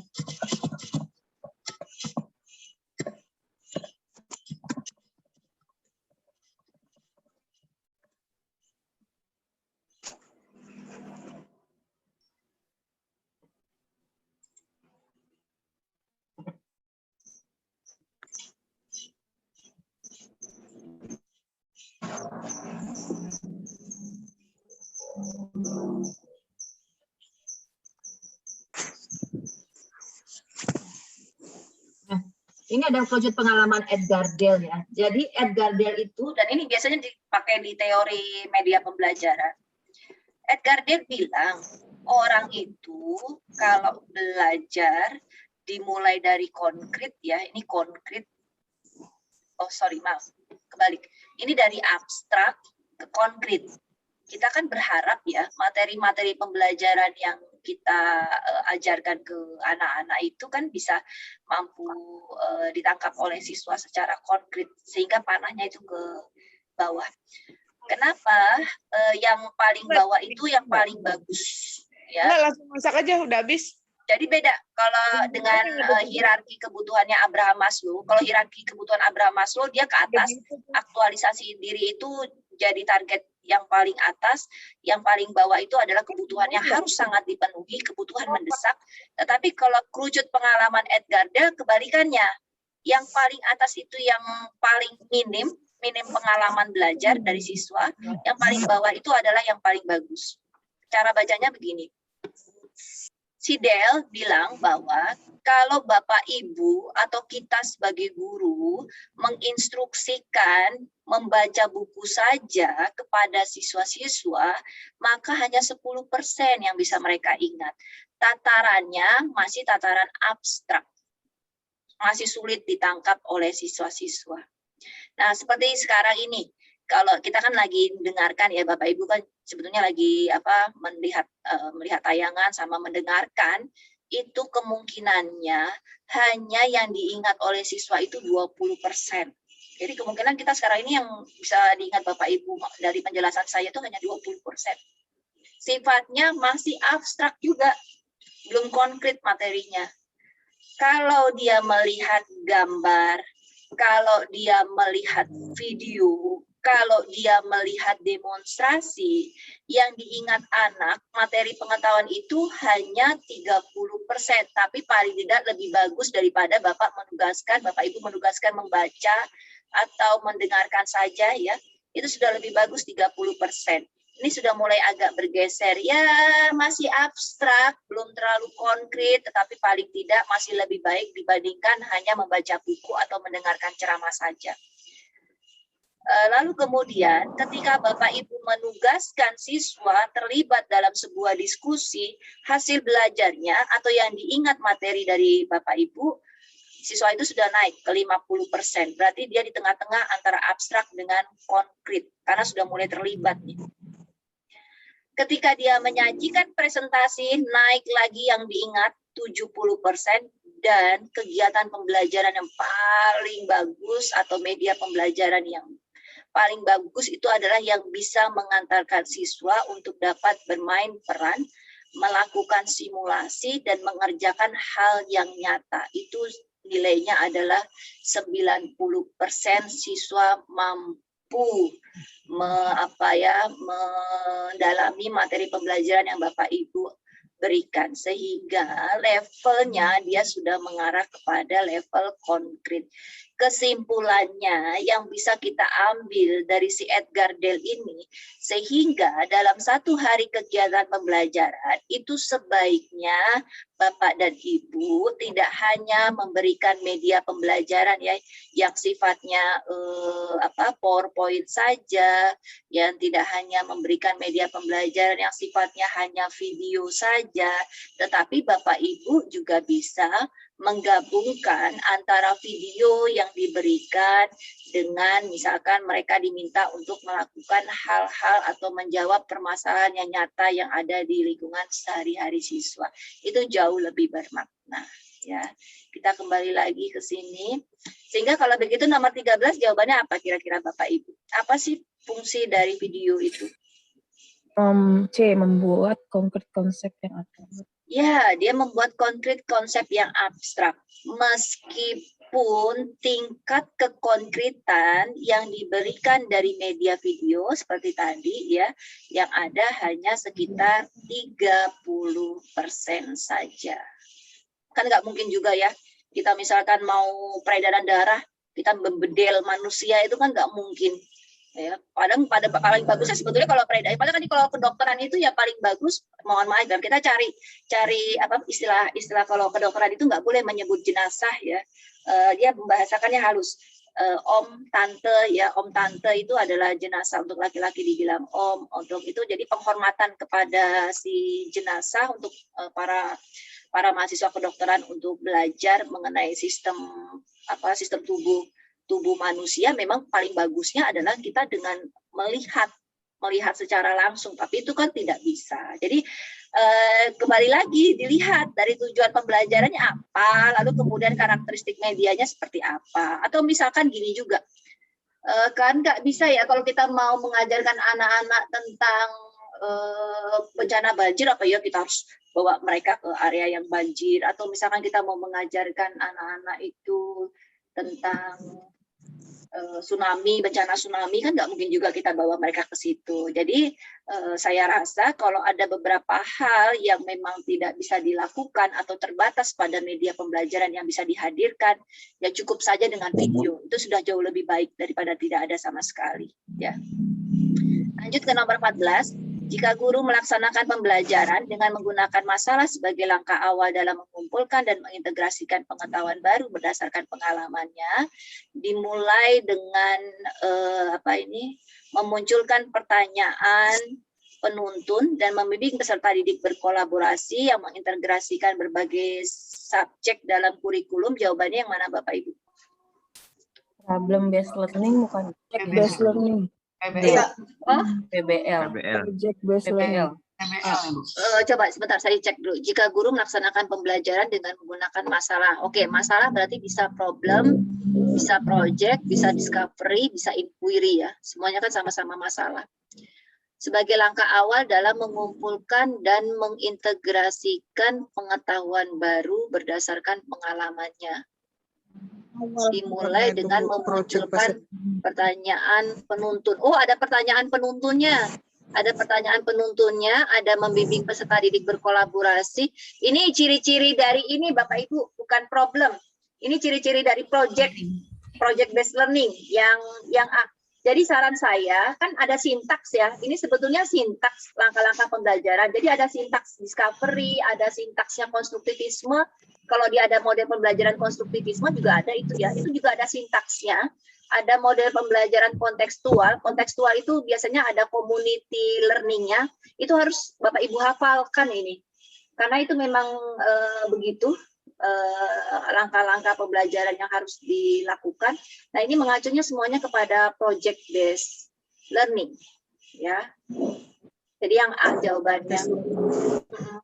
Nomor 15, seorang guru melaksanakan pembelajaran yang mengakomodasi semua anggota kelompok. Nah, ini nih, semua anggota kelompok mengungkapkan pendapat, ide, dan tanggapan terhadap skenario secara bebas, sehingga dimungkinkan muncul berbagai macam alternatif pendapat. Nah, ini sebetulnya semuanya nyambung. Kita biasanya terkecoh ya. Ya namanya project, dia juga kelompok, discovery dia juga kelompok, problem juga dia kelompok, inquiry begitu juga, apalagi kooperatif. Tapi yang membedakan, yang menjadi titik poin di dalam poin nomor 15 ini adalah dia mampu mengungkapkan pendapat, ide, dan tanggapan terhadap skenario secara bebas. Ini hanya bisa dimiliki oleh model pembelajaran apa, Bapak Ibu? Problem based learning. Ada yang lain untuk poin nomor 15? Inquiry. Inquiry. Discovery. Jadi sebetulnya apalan ini, seorang guru melakukan pembelajaran yang mengakomodasi semua anggota kelompok mengungkapkan pendapat, ide, dan tanggapan terhadap skenario secara bebas, sehingga dimungkinkan muncul berbagai macam alternatif pendapat. Oh iya, ini memunculkan berbagai macam alternatif pendapat ya. Ini bisa problem Bapak Ibu. Kan ada alternatif pendapatnya. Dia masuknya ke problem based learning. Tapi ini mengecoh saya itu sebetulnya yang kooperatif. Kooperatif itu juga bisa dia mengungkapkan pendapat, ide, dan tanggapan terhadap skenario secara bebas di dalam kooperatif. Tetapi barangkali yang membedakan di sini adalah adanya berbagai macam alternatif pendapat. Ini ya. Di dalam modul ada nggak ya ini ya? Dipelajari coba Bapak Ibu di dalam modul. Ini khas banget hafalannya ini. Coba kita lanjut lagi, tapi jawabannya yang paling masuk akal problem based learning. Yang E. Nomor 16, seorang guru mengajak siswa melakukan kunjungan ke suatu lembaga. Nah ini, kunjungan ke suatu lembaga, namun sampainya di lembaga tersebut belum ada petugas dan narasumber yang melayani. Untuk mengisi kekosongan waktu, guru memulai pelajaran dengan memilih menggunakan strategi pembelajaran ekspositori. Tadi apa tadi strategi pembelajaran ekspositori? Tadi sudah saya jelaskan. Apa itu strategi pembelajaran ekspositori? Langsung. Sejarah. Benar. Strategi pembelajaran langsung. Terima kasih Bu. Berarti menyimak dengan sangat baik.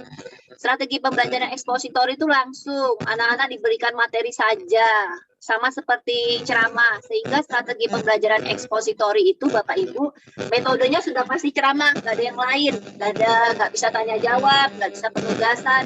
Namanya juga exposure ya. Diterpa. Anaknya diterpa, dihujani dengan materi. Itu strategi pembelajaran ekspositori.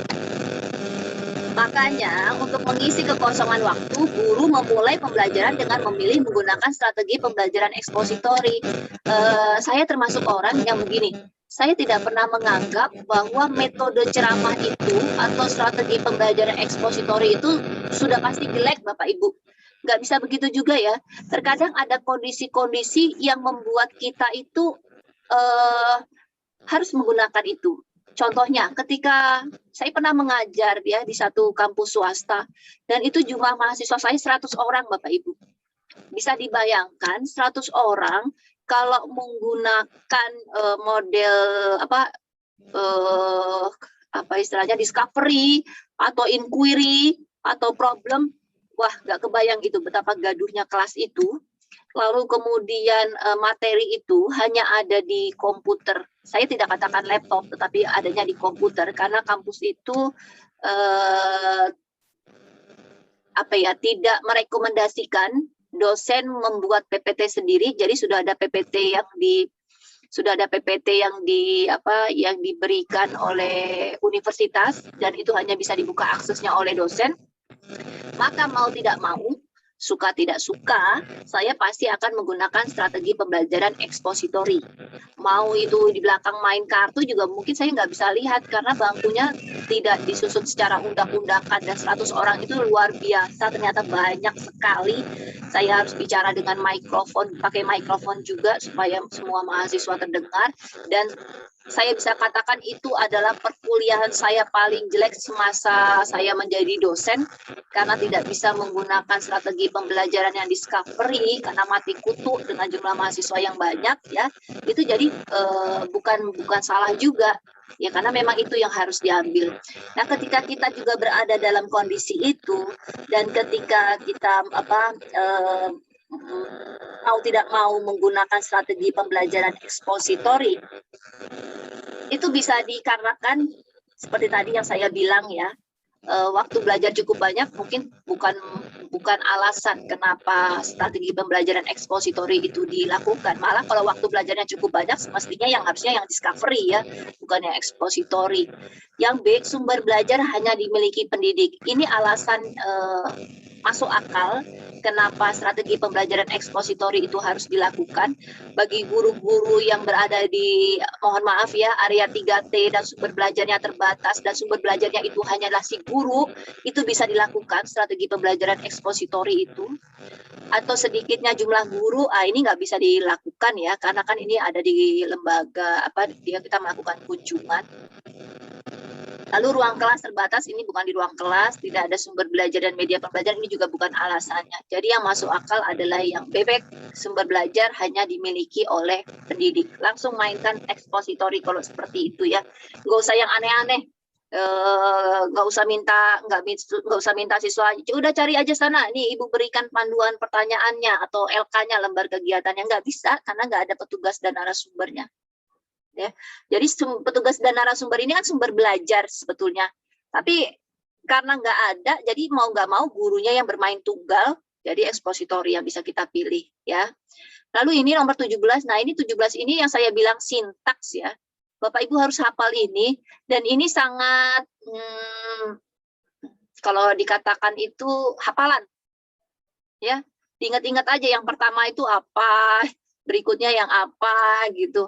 Nah, makanya urutan yang benar adalah, nah ini pengetahuan prosedural ini contoh pengetahuan prosedural itu yang seperti ini Bapak Ibu. Jadi langkah-langkah yang harus diinikan ya. Nah, kalau kita berbicara tentang project, maka sebetulnya kalau discovery enggak sih? Kalau discovery itu dimulai dari penjelasan konsep dulu Bapak Ibu, meskipun penjelasan konsepnya konsep dasar kalau discovery, baru kemudian nanti ada pertanyaan yang diberikan, dan di dalam discovery itu pertanyaan yang diberikan Bapak Ibu guru bisa saja bukan yang realita ya, tapi yang dibuat oleh guru sendiri. Jadi guru itu bebas membuat permasalahan. Tapi kalau inquiry itu nggak boleh permasalahan yang dibuat atau sama kayak inquiry project ya, inquiry project sama problem solving. Masalah yang diberikan itu harus yang realistis. Jadi beda dengan discovery. Saya ulangi, discovery masalahnya boleh diupayakan oleh si guru, boleh imajinasi idenya si guru. Sedangkan kalau inquiry, project, lalu problem, masalahnya harus realita, memang benar-benar ada. Tapi kalau inquiry, masalahnya itu dijawab, nggak bisa dia hanya sekedar membaca dokumen semata, tetapi dia harus melakukan kegiatan observasi dan sebagainya. Project juga sama seperti inquiry, hanya saja bedanya karena dia adalah project, maka dia ada yang namanya mendesain jadwal ya, misalkan hari pertama apa yang harus dilakukan oleh siswa, hari kedua kapan dia harus melakukan wawancara dan segala macam, ada instrumen pengumpulan data, itu adalah project based learning, dan biasanya ada observasi, ada wawancara, itu contoh lain dari project ya. Nah, kalau kita mau lihat sintaksnya atau langkah-langkahnya, maka yang pertama kali harus kita lihat itu adalah penentuan pertanyaan dasarnya. Itu ditentukan.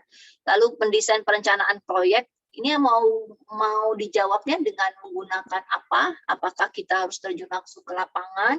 Apa kita mau menggunakan wawancara atau kuesioner? Itu perlu diperhatikan.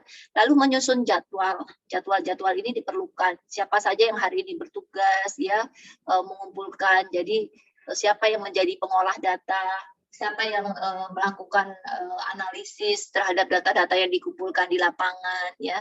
Lalu kita juga memonitor peserta didik dan kemajuan proyek. Ini ada yang namanya logbook. Logbook itu catatan harian juga harus dimiliki di dalam model pembelajaran proyek. Lalu kita lihat ada hasil, menguji hasil ya, pengolahan data, lalu ada mengevaluasi pengalaman. Sehingga kalau kita lihat secara teorinya, jawaban yang benar adalah yang A, 1, 2, 3, 4, 5, dan 6. Itu jawabannya. Oke, lanjut di nomor 18. Jika langkah-langkah tersebut disusun mengikuti urutan model pembelajaran problem based learning, urutan langkah yang tepat adalah apa nomor 18 Bapak Ibu jawabannya?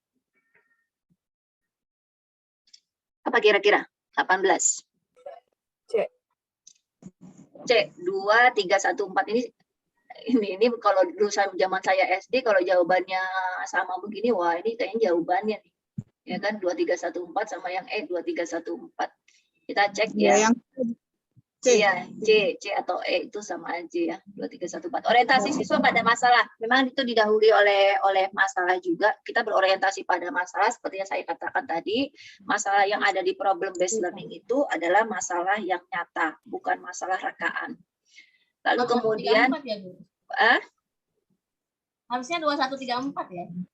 2, 3 orientasi siswa pada masalah membimbing penyelidikan organisasi siswa. Sebetulnya sih 2134 sih, memang saya setujunya, tapi Ya. di sininya nggak ada ini. Ini masa makanya tadi saya ikutin aja. Masa orang membimbing penyelidikan baru di sini mengorganisasi siswa dalam belajar. Ada dua pilihan yang sama. Iya, C ini dan ada D. C iya dan makanya E. ini C dan E ini makanya. Nah, ngerti kalian. Kayaknya salah ketik mungkin.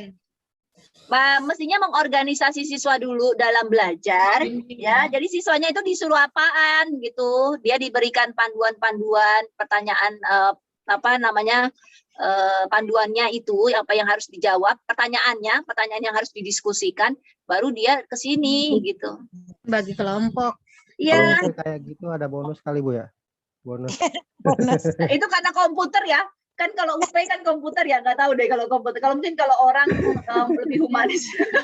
Kalau orang mungkin lebih humanis ya, kalau komputer lah salam deh. Iya. Kalau udah salah aja Bunda, nggak ada dikompromikan. Iya, nggak ada dikompromikan, kan kaku ya. Ya kayak Nggak gitu. punya jawabannya, Bu. Konvergen banget. Ya itu konvergen banget. Makanya sebetulnya ya 2134 sih, cuma karena nggak ada di sini ya 2314 aja. Ini yang jauh lebih benar dibandingkan yang ini. Nggak mungkin lah ketiga. Masa ujuk-ujuk langsung membimbing kan nggak bagus ya. Atau satu masa langsung mengorganisasi kan kita nggak tahu masalahnya itu apakah harus bisa dituntaskan secara mandiri atau kelompok ya. Jadi yang paling bagus yang dimulai dari orientasi masalah. Kita lanjut nomor 19, siswa melakukan kegiatan dengan berpedoman pada langkah-langkah yang telah ditetapkan guru, yaitu mengamati fenomena sosial di sekeliling sekolah dan hasil pengamatan ditulis, disusun menjadi laporan, serta didiskusikan bersama guru dan teman sekelas. Pilihan strategi yang digunakan adalah, saya nggak tahu heuristik itu apa ya, Bapak Ibu cari sendiri nanti ya, saya baru mendengar ini ada heuristik. Heuristik ini apa ya? Coba aja nanti dibaca di Google. Saya nggak ngeh itu heuristik model apa. Apa kira-kira nomor 19 jawabannya Bapak Ibu? Project discovery. Project based learning, Bang. Discovery. Siswa melakukan kegiatan dengan berpedoman pada langkah-langkah yang telah ditetapkan guru ya, gitu, mengamati fenomena sosial di sekeliling sekolah dan hasil pengamatan ditulis disusun menjadi laporan. Discovery lebih cocok. Karena kalau project itu ada jadwalnya seperti tadi sintaksnya. Sintaksnya project kan tadi ada jadwal, ada desain perencanaan gitu. Nanti saran saya dihafalin ya, apa sintaksnya discovery, apa sintaksnya inquiry, apa sintaksnya problem based learning, project based learning, itu dihafalkan. Ini banyak banget lagi hafalannya, nomor 20 masih hafalan lagi. Ini hafalan ini. Seorang guru ingin membelajarkan dengan menggunakan strategi pembelajaran kooperatif. Maka urutan tahapan yang tepat pada model pembelajaran. Ini kayak saya bilang, penulisnya aja bingung nih. Ini strategi, ini model. Ini kan model kooperatif. Ini salah ini di sininya. Ini bukan ini. Itunya aja bingung membuat soalnya. Seorang guru ingin membelajarkan dengan menggunakan model pembelajaran kooperatif, maka urutan tahapan yang tepat pada model pembelajaran kooperatif adalah itu ya. Ini bukan kooperatif, bukan strategi, model. Apa ya nomor 20 jawabannya? A. Orientasi, belajar kelompok, kuis, penghargaan kelompok. Ini yang B sama C sudah pasti salah ya, B sama C. Karena masa orang ujuk-ujuk udah dikasih kuis. Lenger ini Bu. Yang E, Bu. Yang E, orientasi pengamatan. Oh, ini kooperatif, Bapak Ibu. Kooperatif nggak ada pengamatan. Berarti yang E gagal. Penghargaan kelompok belajar. Masa orang belum udah penghargaan. Berarti yang A. Ya, yang A. Kalau pengamatan dia bisa saja discovery, bisa saja inquiry, ya kalau pengamatan. Tapi kalau kooperatif nggak ada pengamatan. Nomor 21. Nah, ini yang saya suka nih. Kriteria keberhasilan belajar siswa ditentukan dengan menggunakan kriteria ketuntasan minimal atau KKM, ya atau KBM. KKM adalah rata-rata setiap unsur dari kriteria yang ditentukan. Untuk menentukan KKM diperlukan faktor-faktor. Bapak Ibu tahu istilah intek nggak? Kemampuan siswa.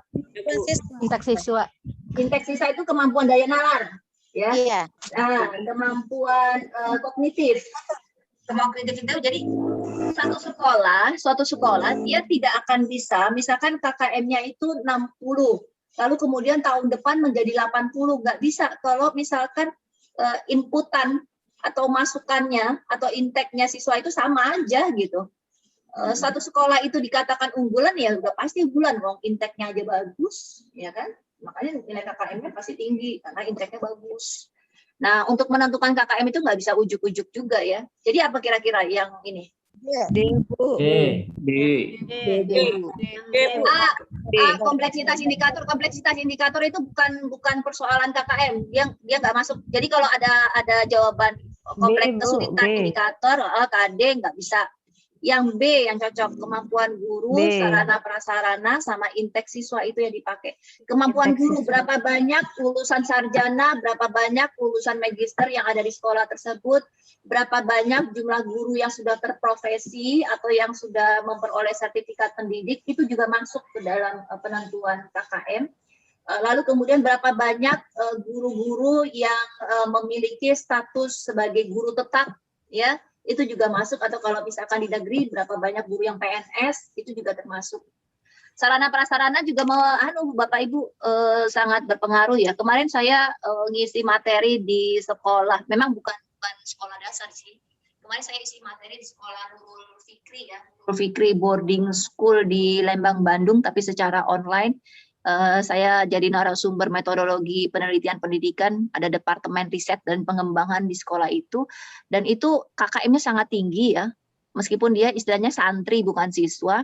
Kenapa? Karena memang kemampuan gurunya bagus, mampu berbahasa Inggris, lalu kemudian lulusannya ada yang doktor, ada yang magister, sarana prasarananya luar biasa, difasilitasi atau dilengkapi dengan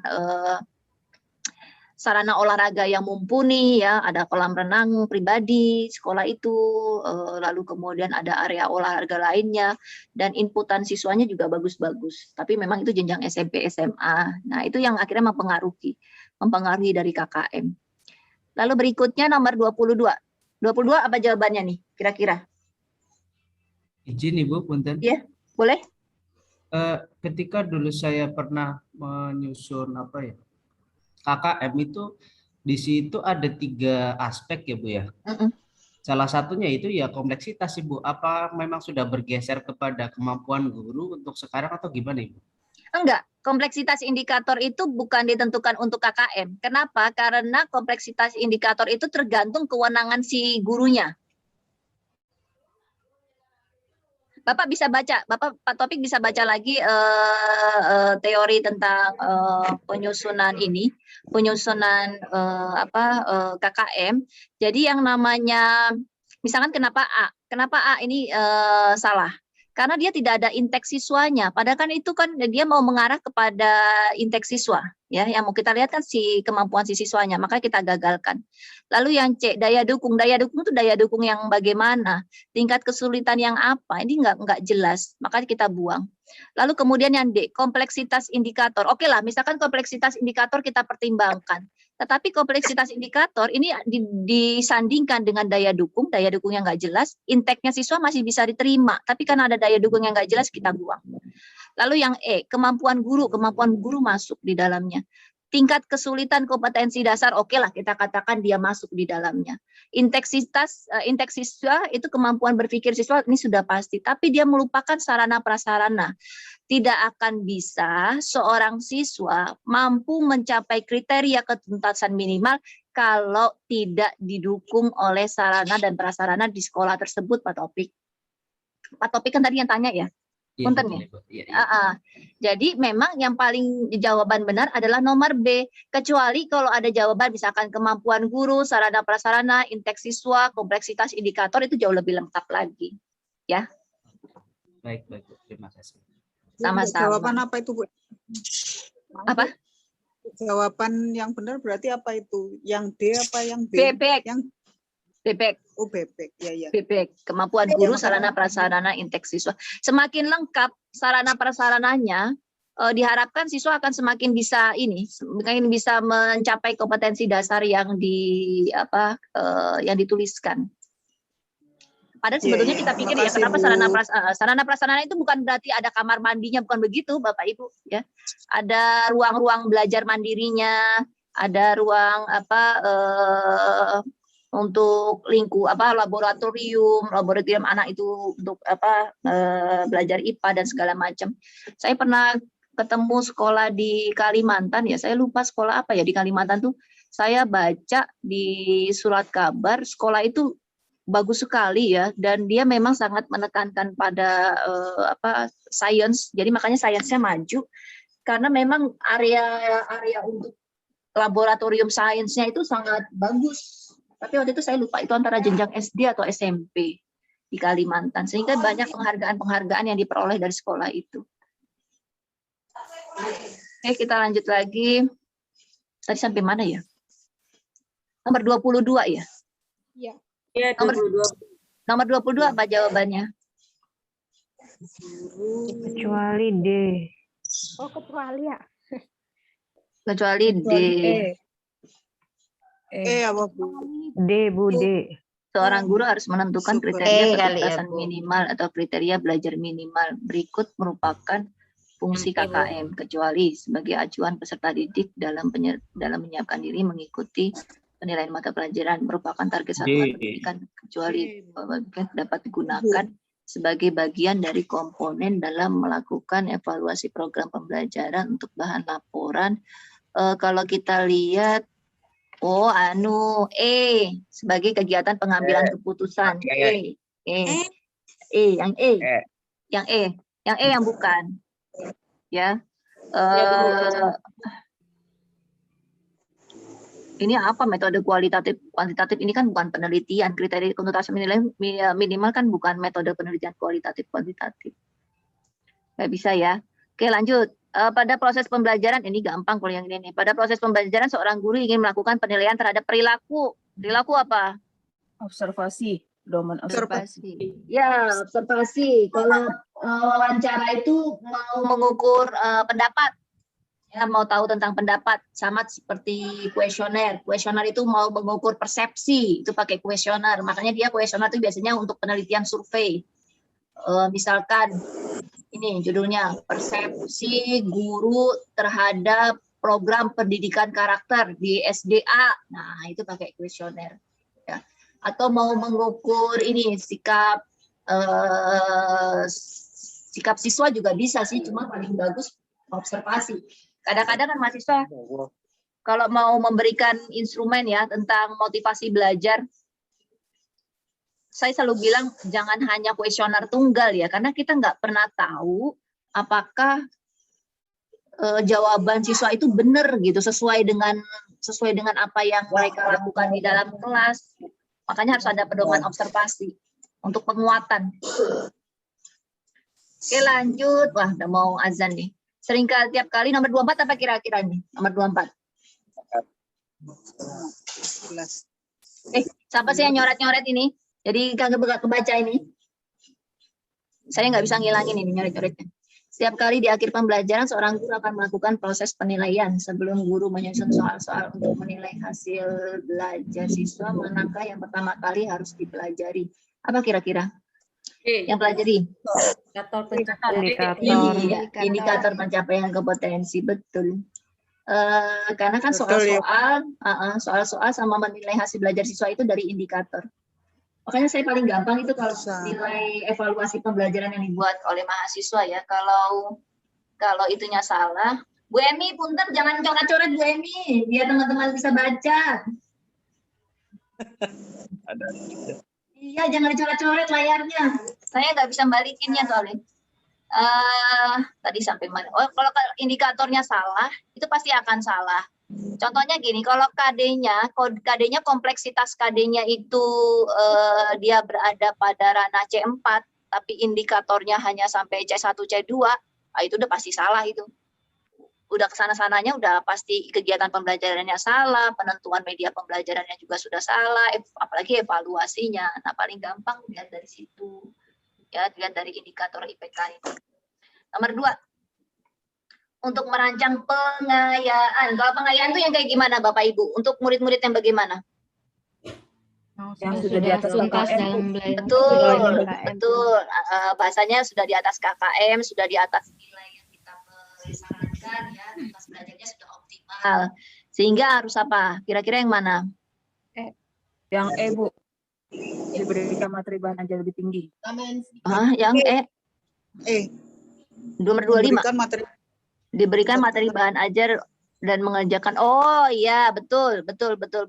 Jadi diberikan materi bahan ajar yang lebih tinggi tingkatannya dan mengerjakan soal-soal yang memiliki kesulitan tinggi. Tapi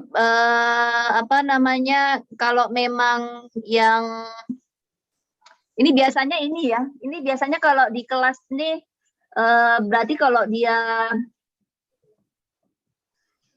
dia banyak yang lolos dari ini sih paling bahagia kita ya sebagai guru ya, dibandingkan yang anak-anak remedial.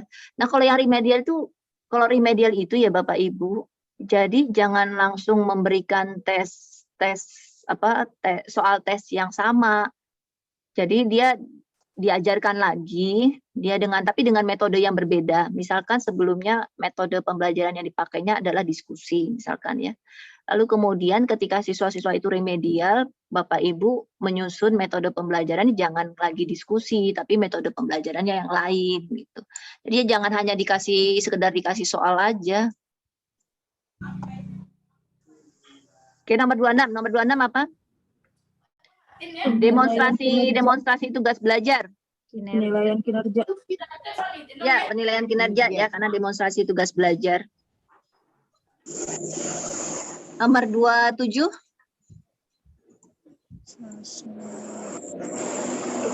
Nomor 27 apa? Setiap akhir evaluasi dari lasaran Setiap akhir evaluasi dimungkinkan ada siswa yang prestasi belajarnya belum memenuhi ketuntasan. Sehingga guru perlu melakukan remedi. Dasar rancangan program remedi bagi siswa yang capaian prestasinya di bawah ketuntasan belajar adalah nomor 27.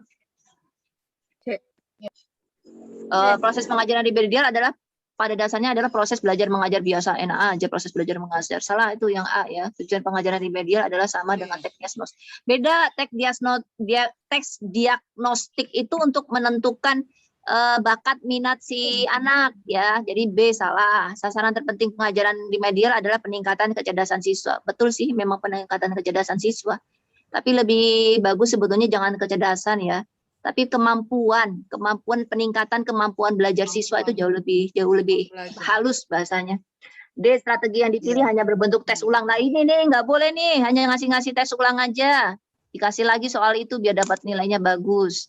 agar prestasi sekolah menjadi meningkat. Ya enggak juga begitu. C jadi jawabannya ya, 27. Nomor 28, jika seorang guru ingin melakukan kegiatan Remedi, maka salah satu prinsip yang penting dipahami guru dalam merancang program Remedi bagi siswa itu tampak dalam kegiatan berikut. Apa kira-kira? D. Gunakan. Menggunakan ancaman pembelajaran Nah, baru. ini ya betul.